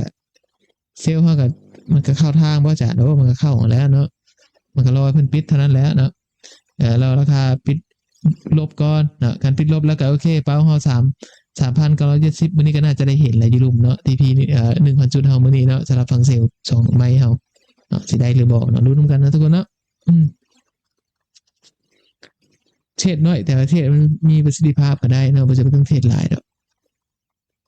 บ่แม่นว่ามื้อนึงเทรดประมาณ10ครั้ง20ครั้งบ่ได้แบบนั้นเนาะมื้อนึงจริงๆมันมีฮอเทรดมันบ่เกิน1ครั้ง2ครั้งดอกเนาะเฮาได้ฝั่งใดฝั่งหนึ่งเฮาก็พักเลยก็ได้เนาะบ่จำเป็นต้องไปซีเรียสนำมันในการเทรดนั้นเอาเทรดตามระบบเฮาแล้วโอเคคันตัวใดมันเข้าเงื่อนไขระบบเฮาเฮาจัดแล้วโอเคเฮามี profit เฮาพอแจ้งกำไรเฮาพักไปเลยมื้อหน้าเฮาเทรดใหม่ก็ถือว่าเป็นการสร้างวินัยตัวเองเนาะหรือว่าโอเคเฮาตั้งเป้ามื้อนี้เฮาเอากำไรเท่านี้เด้อเฮาได้กำไรปุ๊บเฮาสิถอนเงินออกก็ถอนเลยเนาะบ่ต้องไปซีเรียสนำมันเนาะในตลาดเนาะเฮาถอนแล้วมันก็สร้างความมั่นใจเนาะแล้วมันก็สร้างแรงกระตุ้นเฮาเนาะให้เข้าใจไว้นั่นบางคนเทรดไปโอ้ปันพอร์ตไปฮอด 1,000-2,000 เหรียญแล้วสุดท้ายมาตายบัดท้ายอีกสิถามว่าคิดเสียดายเงินบ่มันก็คิดนั่นแหละเนาะแต่มันก็ช้าเกินไปตลาดมัน50-50อยู่แล้วเนาะมันพร้อมที่จะเอาเงินเฮาได้ตลอดเนาะดังนั้นเฮาเทรดบนความบ่ประมาทมันดีสุดแล้วเนาะอาจารย์คิดว่าเนาะทุกคนเนาะให้เข้าใจไว้นั่นเลย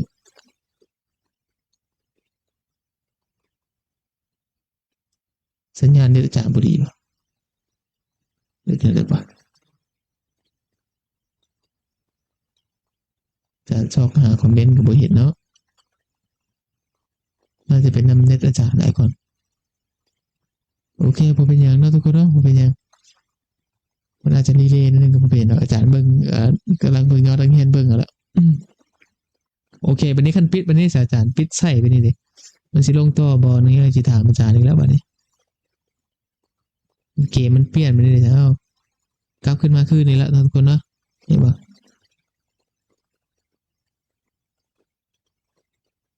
สิปิดได้ไว้จักเปอร์เซ็นต์แบบนี้เอาครับปิดต่ำกว่านี้ก็ถือว่าใส่นี่แต่ใส่นี่ลงมากับมีแหงหรือเซลล์เขาเซลล์ลงมาประมาณ70%เนาะแต่ถามว่ามาพร้อมกับวอลุ่มที่สูงมันก็สูงแล้ววอลุ่มปัจจุบันนะทุกคนเนาะถือว่าเป็นแท่งไฮไลท์เลยของมื้อนี้เนาะนี่ประมาณ12,000เนาะเกือบ12,000นะก็ถือว่าเป็นเบิ่งด้วยตาเป้าก็ถือว่าเป็นวอลุ่มสูงสุดของมื้อนี้แล้วในห้องของ H1 นี่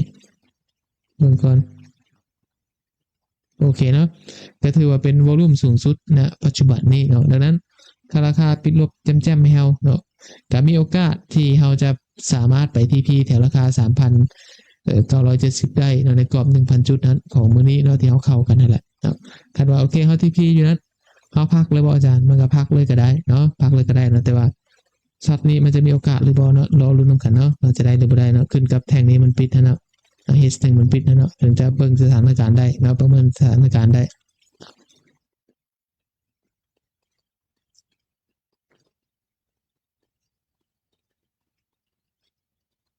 อีก7นาที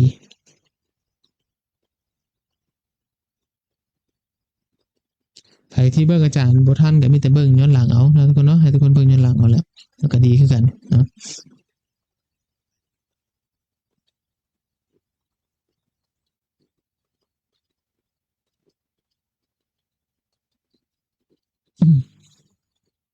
เบิ่งแล้วก็อย่าไปลืมรีวิวให้อาจารย์เด้อเนาะสำหรับเพจโคชศาสตร์สอนเทรดทองเนาะอาจารย์ไลฟ์สอนผ่านมาสอนเป็นแบบไหนเนาะสอนดีหรือบ่ดีเนาะสอนเข้าใจหรือบ่เข้าใจเนาะพากันไปคอมเมนต์ให้อาจารย์แน่เนาะเพื่อเป็นกำลังใจให้อาจารย์สอนให้แล้วเนาะก็มีผู้ใดคอมเมนต์อาจารย์ก็จักสิหาผู้ใดแล้วไปเบิ่งเนาะทุกคนเนาะ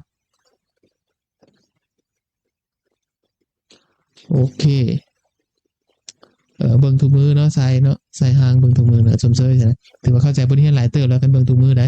โอเคเอาราคาสิปิดได้บ่ทุกคนอีก6นาทีเนาะลุ้นเลยเนาะแท่งนี้เฮาปิดปุ๊บโวลุ่มสูงมื้อนี้โฟโล่เลยบ่อาจารย์เนาะโฟโล่ได้เนาะแต่ระวังราคาลากกลับเด้อแต่ว่าโฟโล่ได้เลยเนาะสำหรับฝั่งเซลล์เฮากดลงมาแล้วแหละอาจจะไปรอเบิ่งราคาปิดพันเข้าช็อตนี้จะเก็บอยู่ประมาณ 1,000 จุดก็ออกอยู่ราคา 3,970 แล้วก็พักเลยเนาะคันได้ช็อตนี้ถือว่าพักไปเนาะบ่เทรดต่อเนาะบ่เสี่ยงเตะแล้วก็จันทร์เฮาจึงว่ากันใหม่เอาไปนั่นเอาเนาะยกตัวอย่างโอเคเอารอมันปิดทุกคนอีก5นาทีเนาะปิดได้บ่เนาะเอาไปปิดวันนี้ก็จะแจ่มมาแล้วอาจารย์คิดว่าเนาะจะแจ่มเลยจะแจ่มเลย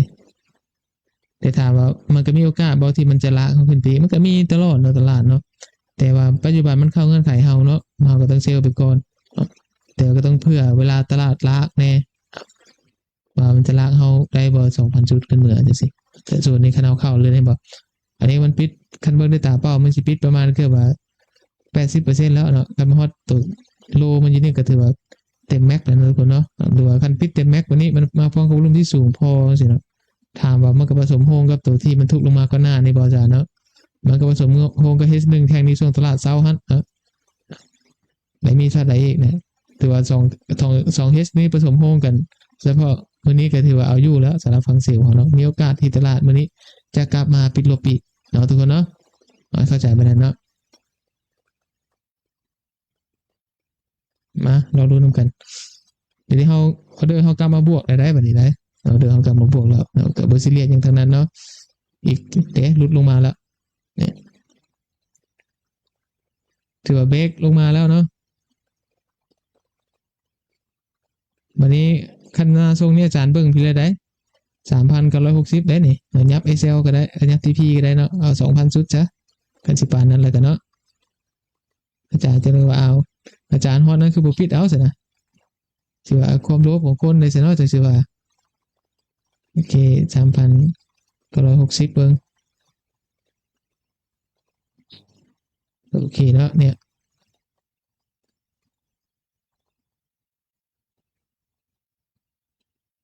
70นี่เฮามาร์กนี่ไว้ก็ได้เนาะคันมันส่วนปุ๊บเฮากำไรพอใจอยู่ราคาเนี่ยก็ปิดมือได้คือกันก็บ่จะเป็นไปส่วน TP พอปานใดดอกโอเคทุกคนอีก3นาทีเรารู้นำกันเนาะแทงนี้เราอาจจะเป็นช็อตพลิกเกมให้ทุกคนสามารถ follow ลงมาได้เนาะ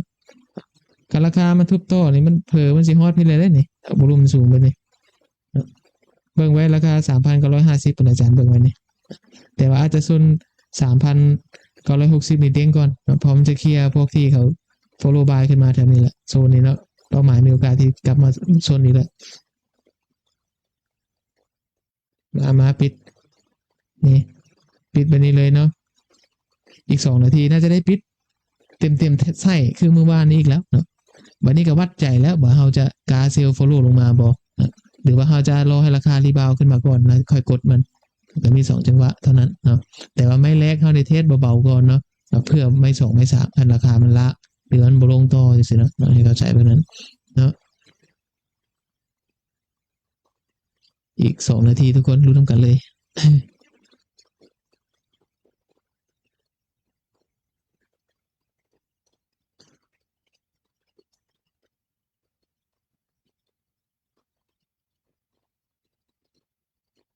มีหลายคนอยู่ที่เบิ่งอาจารย์แต่บ่แสดงตัวเนาะบ่พิมพ์ไปจังมานะทุกคนเนาะผู้ใดเบิ่งอาจารย์เบิ่งนี้มีอยู่6ท่านบ่เนาะเบิ่งอาจารย์ปัจจุบันนี้เนาะพิมพ์ให้อาจารย์แน่เนาะผู้ใดเบิ่งรายอาจารย์ปัจจุบันนี้เนาะเอาคอมเมนต์ให้อาจารย์ได้ก็ได้เนาะอาจารย์ได้ฮู้เนาะเห็น Facebook ขึ้นมาเนาะโอเคอีก1 นาทีทุกคนอีก1 นาทีเนาะเนี่ยคันปิดตอนนี้เฮาสิเข้าเซลล์ได้บ่อาจารย์มันก็เซลล์ได้แล้วเนาะให้ปิดก่อนถือว่าขั้นแท่งต่อไปมีโอกาสลงฮอดบ่ 3,960 เนาะหรือว่า 3,970 เนาะก็มีโอกาสเนาะคันH1 แท่งนี้ปิดก่อนลงปิดก่อนกลับมาปิดจักเปอร์เซ็นต์ล่ะเด้งกลับมาคืนนะทุกคนเนาะเอา70ก็ได้เนาะ70ก็ได้อย่าไป50ก็พอเนาะปิดอยู่ราคา 3,980 ก็ได้เรารอเบิ่งกันนี่เราถึงจะเทรดฝั่งเซลล์ได้สบายใจนิดนึงเนาะอาจารย์คิดว่าเนาะแบบนั้นเลยรอปิดกันซะ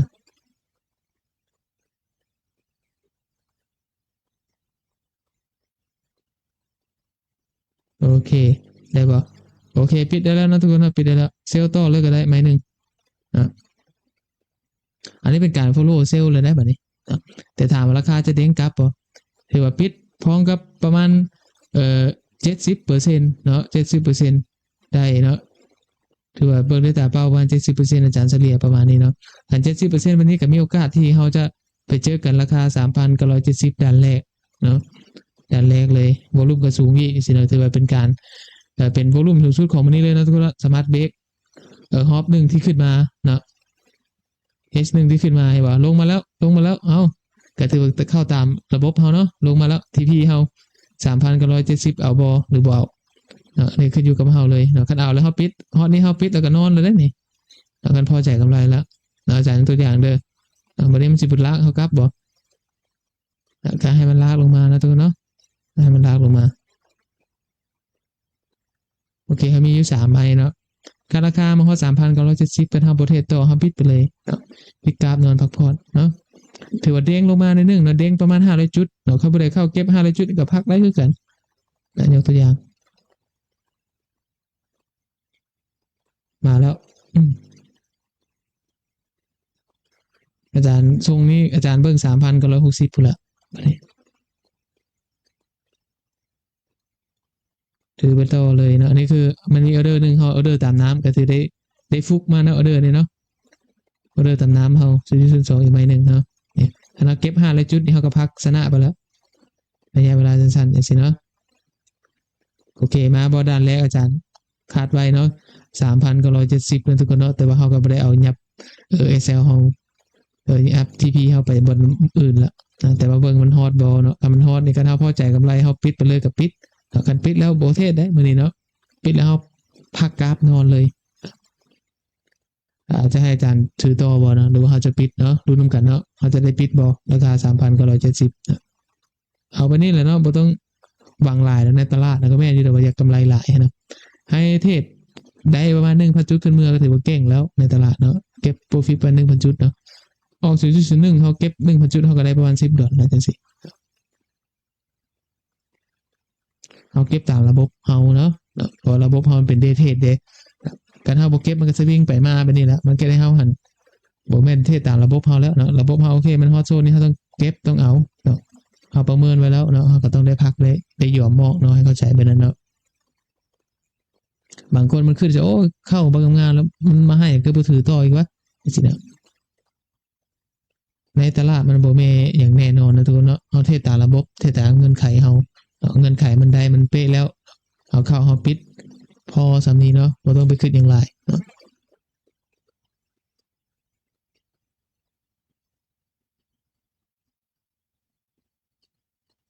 โอเคถือว่าโอเคแล้วเนาะพอระบบอาจารย์เหตุผลที่อาจารย์บ่มักเทศพวกปลายไส้หรือพวกอะไรเนาะจริงๆแล้วเนาะคันเฮาจะลิ้นราคาสวิงมันนี่ถามลิ้นได้เนาะแต่ว่าอาจารย์คือเฮาอ่านวอลลุ่มเนาะเฮาจะรอให้แท่งมันหมดต่อหมดแล้วเฮาจึงเข้าเนาะพวกนี้มันข้อดีก็คือเฮาวัดกันชั่วโมงต่อชั่วโมงเนาะมันจะได้เปรียบกว่าเนาะสมมุติยกตัวอย่างสมมุติราคาขึ้นฮอดนี้เนาะเฮาดันไปมาบายนี่เนาะคันมันบ่ทันจบแท่งมันทั้งขึ้นไปต่อสิเนาะมันเสียเปรียบเฮาเนาะเฮายังบ่ฮู้ว่าชั่วโมงนั้นผู้ใดเพลเยอร์ฝั่งไหนเข้ามาแน่เนาะเฮาต้องรอให้มันจบแท่งก่อนเนาะแต่ว่าปัจจุบันนี้เฮาเห็นแล้วมันจบแท่ง H1 แท่งนี้เนาะแท่งก่อนหน้าเนี่ยราคามันมาฮอดวอลุ่มมันประมาณนี้แล้วเนาะแฮงมันหลายแล้วเนาะบัดนี้มันก็มาขึ้นวัดกับเฮาว่าเฮาจะกล้าเข้าหรือบ่แล้วเฮาเข้าเฮาต้องฮู้ว่าโอเคแฮงประมาณเท่านี้เนาะวอลุ่มประมาณเท่านี้เนาะที่มันวิ่งในตลาดนะมันมีโอกาสที่ราคาจะไปฮอดจักจุดเฮาต้องประเมินระบบมาตื่มคืออาจารย์ว่าประเมินประมาณ 1,000 จุดเนาะก็น่าจะออกอีนี่ได้เนาะแต่ว่าคันบ่ได้เข้าอยู่พี่เลยก็ปิดไปแล้ว 1,000 จุดน่ะได้แล้วอันยกตัวอย่างแต่ว่าอาจารย์ออเดอร์เฮาอยู่มีหัน2อันนี่นะเฮาเก็บได้บ่ 1,000 จุดได้แล้วเนาะปัจจุบันนั่นน่ะยกตัวอย่างคือตัวนี้เห็นแล้วนี่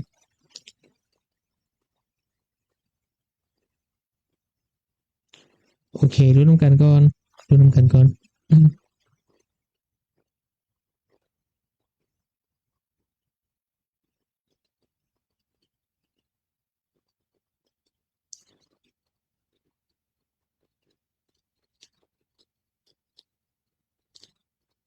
ผู้ใดเทศมือใหม่ๆเนาะจะม่วนได้นะทุกคนเนาะคืออาจารย์คือตะกี้ก็เทศมือใหม่ๆก็จะม่วนมันจะมีแฮงกระตุ้นจะมีไฟ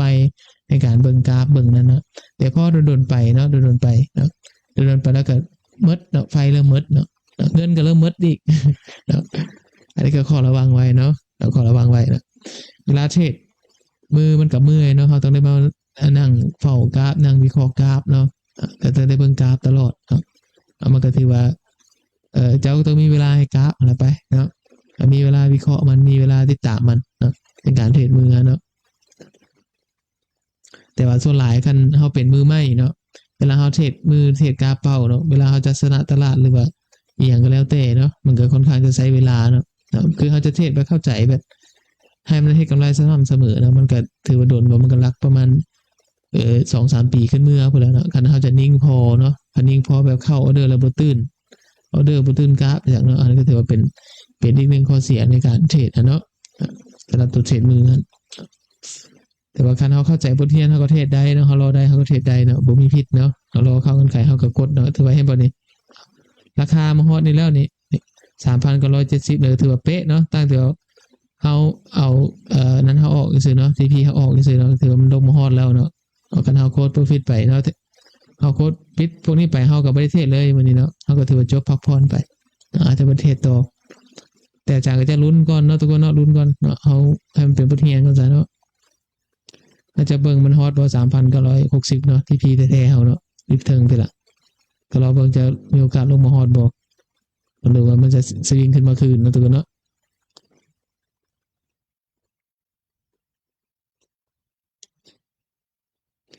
ว่าราคาโซน 3,970 เด้งเนาะเด้งเนาะอันนี้ก็ถือว่าเขาเข้าเทรดด้วยราวนัมเบอร์เนาะบวกกับโซนนี้เนาะนี่เขาก็ว่าเป็นโซนจิตวิทยาเขาเลยเนาะเราก็เลยที่เราเนี่ยครับก็เลยว่าราคาโซนนี้แล้วต้องเพนดิ้งออเดอร์รอถ่ายนี้ก่อนเนาะเพื่อมันเด้งเนาะแล้วมันเด้งจะเด้งเขาใส่เดี๋ยวเขาก็ประเมินไว้ผิดเนาะเขาต้องอ่านคนออกก่อนคนที่เข้ามาเทรดดูตลาดคันเขาไปเข้าช็อตนี้ราคาจะดึงกลับพอดประมาณทีละแล้วปัจจุบันมันกำลังพยายามดึงกลับดึงกลับแบบดึงกลับแท้บอเรือดึงกลับพอแต่ว่าโอเคคนกดออเดอร์จะซื้อต้องเข้าใจไปนะเนาะโอเคก็ถือว่าดีกลับไปคืนแล้วเห็นบอกออเดอร์เขาไม่ได้มีอย่างเลยเห็นบอกอันนี้สเต็ปแรกคือจานว่าเนาะเวลาเข้าปุ๊บเขาจะถึกลากเนาะ ธรรมดาเฮาฮอดนี่เฮาจะทีพีเฮาแล้วเนาะแต่ว่าเฮาย้ายทีพีมาอยู่ลุมพิเนาะอันนี้คือเฮาลบเดี๋ยวจะคืออาจารย์เว้าเนาะเฮาลบเฮาจะมีกำไรที่สูงขึ้นแต่บางครั้งมันเบ็ดเสร็จมันระบบเฮาได้ประมาณนี้ละ 1,000 จุดแล้วให้เรามันปิดปุ๊บเนี่ยโอกาสที่มันจะลงมาคืออาจารย์เว้ากินเนาะมันจะลงมาฮอด1,000 จุดมีโอกาสอันนี้ก็เกือบ900 จุดแล้วก็ถ้าปิดไปนี่ก็ถือว่าพักได้แล้วเนาะสามารถพักได้เลยอันนี้คืออาจารย์นี่บ่เป็นหยังเนาะเฮาเข้าเป็นบทเรียนให้ทุกคนได้เห็นภาพตลาดไปนั่นเนาะก็เลยบ่ได้ไปซีเรียสนำออเดอร์นะทุกคนเนาะอันนี้เป็นพอร์ตเฮาสอนกันเนาะพอร์ตเฮาสอนกันพอร์ตอาจารย์เทศให้ทุกคนเบิ่งเนาะพอร์ตเป็นบทเรียนเนาะอาจารย์คิดว่าเนาะ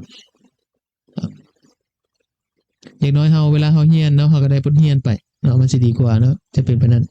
อาจารย์คิดว่ามันจะคักกว่าเนาะโอเค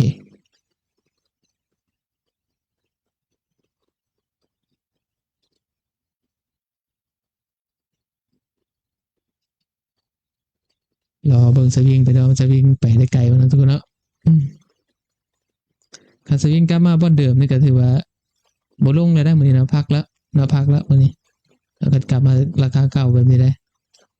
ถือว่าเฮาปิดกะพักผ่อนไปเลยเนาะอันนี้คือเฮายังมีออเดอร์บวกอยู่อาจารย์ปิดไปก็บ่มีหยังเนาะก็ถือว่าปิดได้นะทุกคนเราสามารถปิดได้เนาะแต่รอมันก่อนเนาะรอมันก่อนซะมันจะขึ้นมาแท้บ่เนาะอาจารย์เข้าอีกไม้นึงซะเด้งขึ้นมาโลดเนาะเด้งขึ้นมาโลดเดี๋ยวนี้เฮามีออเดอร์ 0.02 4 ไม้แล้วเนาะทุกคนว่า4 ไม้แล้วดังนั้นถ้าอาจารย์เอาอีกประมาณ 0.02 เนาะจะมีล็อตรวมเฮาประมาณ0.01 เนาะดังนั้น 0.01 แบบนี้เนาะสมมุติออเดอร์เฮามีอยู่ 0.01 เนาะตัวอย่างเนาะราคาล้างเฮาประมาณ 1,000 จุดเนาะแสดงว่าเฮาจะลบอยู่ประมาณ100เนาะ100 เซนเนาะแสดงว่าพอร์ต 2,000 เฮาเนาะคันเฮาเข้าแบบนี้เนาะแล้วเฮาบ่ออเดอร์เพิ่มเนาะมีโอกาสเนาะคันราคามันขึ้นต่อเนาะพอร์ตเฮาจะแตกเนาะหรือว่าแพ้ตลาดไปเนาะราคาต้องบิ่งประมาณ20,000 จุดนะทุกคนเนาะ 20,000 จุดเนาะก็ถือว่าเอาเรื่องอยู่ไกลอยู่อาจารย์มันก็ไกลเติบเลยเนาะ 20,000 จุดเนาะถึงจะแพ้ตลาดสำหรับพอร์ตเฮาในปัจจุบันนี้นะดังนั้นคันเราเห็นแบบนี้เห็นเวลาพอร์ตเฮาหรือว่าทุนเฮาเนาะบาลานซ์ถ้ามันสูงขึ้นมันเฮ็ดให้เฮาหันมีอำนาจการต่อรองกับราคาได้หลายขึ้นเพราะว่าตลาดมันค่อนข้างจะผันผวนทุกมื้อนี้เนาะดังนั้นเวลาเฮาเทรดพอร์ตลักษณะแบบนี้เนาะมันก็ให้ทุกคนให้มีงบสู้กับตลาดได้หลายขึ้นในการใช้พอร์ตเชนมาให้เข้าใจแบบนั้นเนาะเหตุผลที่อาจารย์เป็นอย่างต้อง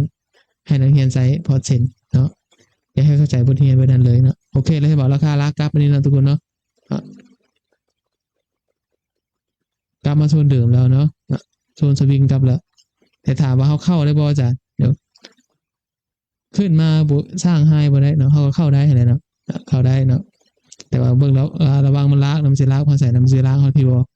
จะมาลุ้นนำกันมันจะลากหรือพอเท่านั้นเนาะเพราะว่าคนที่เขาถือเดินนี่แหละเป้ามันก็ฮอดไปแล้วมันจะลากขึ้นมากินแถวราคา 3,990 นี่นั้นแต่ถามว่าขึ้นมาบ่ได้เขาก็เพิ่มอีกเนาะเซลล์เฮาราคาเก่านี่เนาะได้มาอีกไม้นึงเนาะเป็น 0.01 นะทุกคนเนาะเซตนี้เนาะโอเคเฮาจะปิดกำไรกันได้หรือบ่เนาะติดตามกัน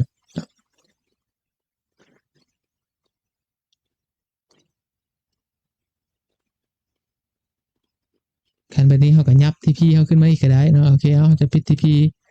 ราคาไม่ได้ให้เขาปิดซะเนาะ 3,770 ซะ3,970 นะทุกคนเทื่อไม่ได้ให้เขาปิดอยู่นี่เด้เนาะเขาก็ให้มันมาโซนที่วันหนึ่งก็ได้ถือช็อตนี้คันเขาปิดไปเขาก็จะพักผ่อนเลยเนาะดูนำกันซะ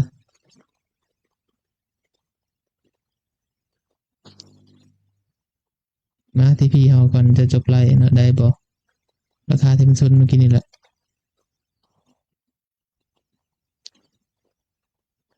ใครว่ามีโอกาสชนในคอมเมนต์ให้อาจารย์เด้อใครบ่มีโอกาสชนแล้วก็ต้องคอมเมนต์มานะทุกคนเนาะโอเคเอา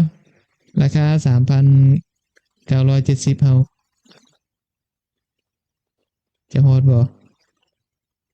โอ้ใส่ในเดียวสินะทุกคนใส่ในเดียวสินะ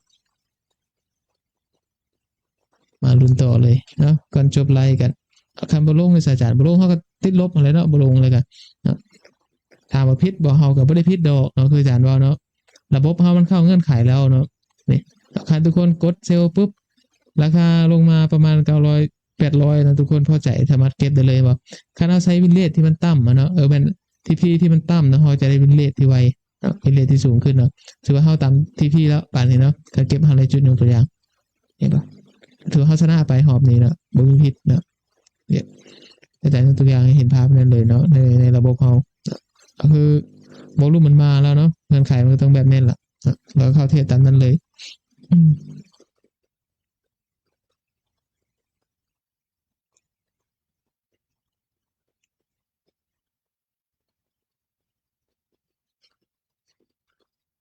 รู้นำกันต่อเนาะจะลงเทรดครั้งหนึ่งเลยเนาะรอบ่มันจะกลับไปเทรดอีกครั้งที่2บ่สำหรับทีพีเฮา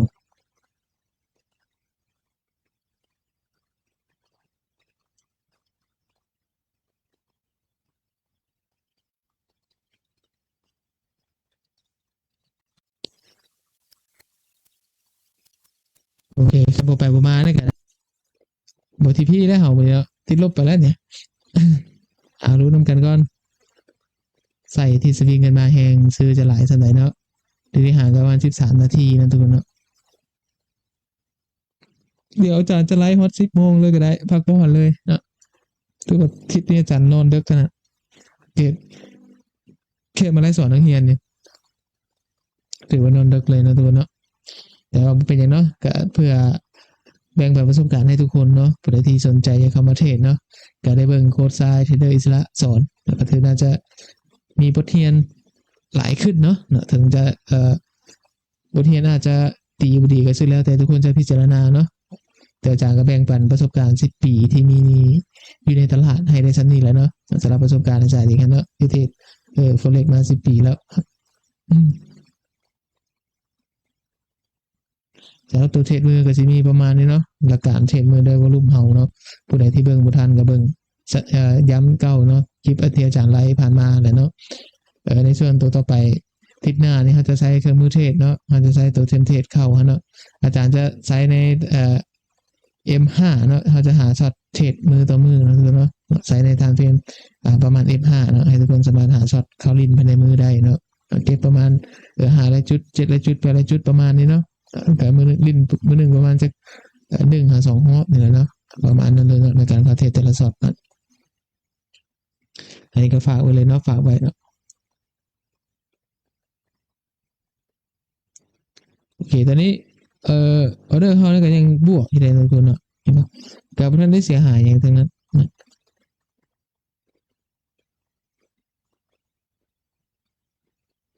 นี่เสร็จประมาณใช่ปะ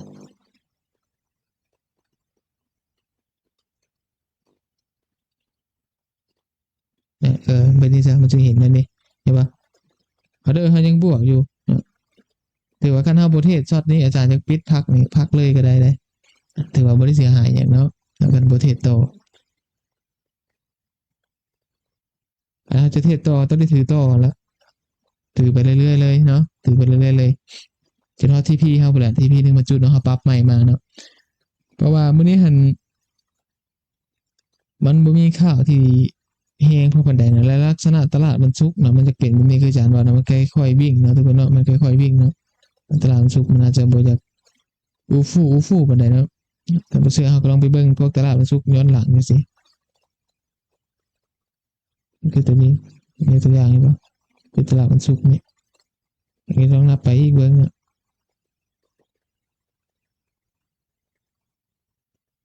ถึงตลาดมันสุกได้พฤหัสพุธนี่ทุกครั้งมันสุกขึ้นหนักๆก็มันตัวนี้ก็มีคือกันนะแต่ว่าก็บ่อยากปานใดนะบ่อยากปานใดตลาดมันสุกกันเห็นบ่ก็ถือว่าใส่นี่สิลงได้หรือบ่เนาะดูนำกันเลยแต่ว่าสำคัญเนาะหลักการขาขึ้นขาลงเนาะพอได้เบิ่งอาจารย์เนาะเทรนตลาดขาขึ้นตลาดขาลงเนาะคันเป็นขาลงก็ให้เฮาเบิ่งง่ายๆเนาะราคาสร้างโลลงมาเรื่อยๆเนาะคือปัจจุบันช็อตนี้ที่เราเห็นราคาฮิตโลลงมาเรื่อยดังนั้นวอลุ่มมันสูงเนาะแล้วก็บวกกับเทรนตลาดก็จะยังเอียงมาฝั่งเซลล์อยู่วอลุ่มฝั่งเซลล์อยู่จังซี่เฮาก็ถือได้บ่ถือได้เนาะถือได้แต่ว่าคันมัน มันบ่แล่นเป็นใจเฮาเนาะมันแล่นบ่เต็มเม็ดเต็มหน่วยนี่เฮาปิดกะพักผ่อนก็ได้เนาะก็บ่จำเป็นต้องไปถือออเดอร์ครับข้ามคืนดอกเนาะทุกคนเนาะข้ามอาทิตย์ดอกเนาะอาจารย์คิดว่านะมันดึกหลายก็อยากนอนได้เนาะอาจารย์ก็พออาจารย์เลยแหละ โอเคไผมีคำถามหยังเพิ่มเติมบ่อยากถามอาจารย์อีกเนาะบัดนักเรียนก็สิไปนอนก่อนแล้วเนาะนักเรียนก็สิบ่ไหวคือกันแล้วนะโอเคเนาะทุกคนเนาะก็สำหรับมื้อนี้ก็สิมีประมาณนี้แหละเนาะจริงๆแล้วคันช็อตนี้เฮาเก็บแต่ดนเนาะเฮาก็รวบได้แล้วเฮาไปรวบซื่อเนาะแต่อาจารย์ก็สิรวบซะนี้ซะเนาะเอาประมาณนี้ก่อนสำหรับมื้อนี้เนาะพักผ่อนก่อนเนาะพักผ่อนก่อนเนี่ยก็ถือว่ามื้อนี้เฮาบ่มีหยังเลยมื้อนี้เฮาเนี่ยประมาณนี้ออเดอร์เฮาเทมื้อนี้เนาะบ่มีหยังเห็นบ่ถือว่าคันเฮาปิดแล้วนี่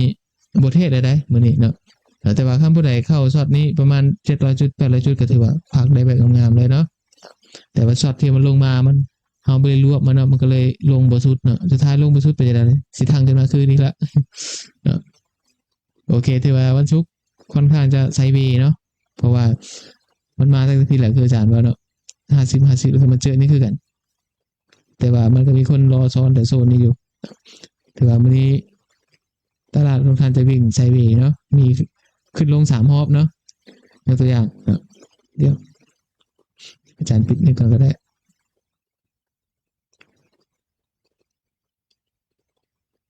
แล้วบางรอบมันวิ่งวันนี้เนาะมันวิ่งประมาณเท่าไหร่เนาะยกตัวอย่างเลยช็อตที่สวิงขึ้นมาเนาะนี่สวิงไปนี่เนาะถือสวิงรอบ1แล้วเนาะหลังจากนั้นสวิงลงมาในรอบ2เนาะแล้วก็ช็อตที่ดันขึ้นมาในก็รอบ3แล้วก็ปัจจุบันนี้ก็เป็นรอบ4นะที่ลงมาไปใส่ถือว่าตลาดแล่นลักษณะแบบนี้หันค่อนข้างจะแล่นเป็นไซด์เวย์หลายก่อนเนาะดังนั้นคันเจอตลาดไซด์เวย์วันนี้มีแต่เฮาลินแบบเพนดิ้งออเดอร์ปลายไส้แล้วจึงเทรดได้เนาะจะได้เปรียบกว่าอาจจะบอกว่าแบบเข้าฟอลโลตามเลยจังซี่นะอาจารย์ใช้มันขึ้นมาก่อนก็ได้เนาะแต่ว่า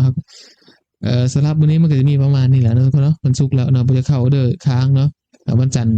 เฮาจึงว่ากันใหม่เนาะวันจันทร์เฮาจะสอนตัวอาจารย์จะเอาตัวเทมเพลตมาให้เนาะเอาตัวเทมเพลตมาให้เนาะก็สำหรับนักเรียนท่านใดที่บ่ทันมีบัญชีเทรดกับทางโบรกเกอร์อินเตอร์สเตลล่าเนาะก็ให้ทุกคนลงทะเบียนสมัครใช้งานโบรกเกอร์ให้สำเร็จเนาะแล้วก็ยืนยันตัวตนให้สำเร็จเนาะหลังจากนั้นอาจารย์จะเอาระบบให้ไปเทรดเนาะเอาตัวเทมเพลตให้ไปกด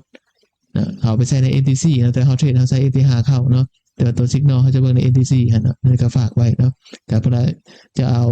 เทมเพลตอาจารย์ไปใช้หั่นเนาะอาจารย์ก็ฝากไว้ประมาณนั้นเลยเนาะทุกคนเนาะโอเคมื้อนี้ก็ถือว่าตัวพาร์คเทรดสดเฮาเนาะภายในอาทิตย์เนาะก็ถือว่าจบเพียงเท่านี้นะทุกคนเนาะสำหรับตัวเทรดมือเด้อเนาะเทรดมือเทรดกระเป๋าด้วยวอลุ่มเฮาเนาะเดี๋ยวมื้ออาจารย์จะเอาคลิปนี้ลง YouTube ไปให้อีกเนาะผู้ใดที่บ่มีเวลาเบิ่งเนาะมาเบิ่งไว้เนาะอยู่ช่อง YouTube อาจารย์เด้อนี่ช่อง YouTube นี่คลิกเข้า YouTube โลดมีอยู่นี่แหละอาจารย์อัปให้เมื่อแล้วเนาะทุกคนเนาะเนี่ยถือว่าตัวเทรดสดทองคำเนาะมือ1มือ2มาดูเนี่ยมือแรกเฮาประมาณ2ชั่วโมงเนาะมือ2เฮาประมาณชั่วโมงเกือบว่า2ชั่วโมงนั่นแหละเนาะบัดนี้มือ3เฮาก็2ชั่วโมงเนาะ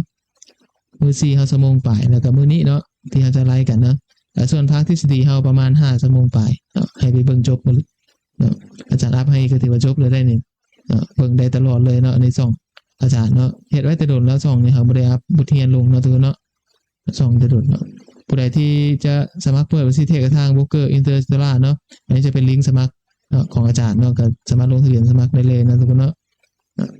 ในส่วนตัววิดีโอการสมัครอันทุกคนไปเบิ่งในช่องเทรดเดอร์อิสระได้เนาะ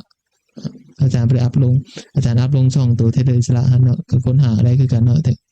เทรดเดอร์อิสระอยู่ใน YouTube มันโอเคก็มีประมาณนี้เลยเนาะสำหรับวันนี้เนาะบ่มีหยังเนาะทุกคนเนาะวันนี้เอาพักผ่อนได้เนาะ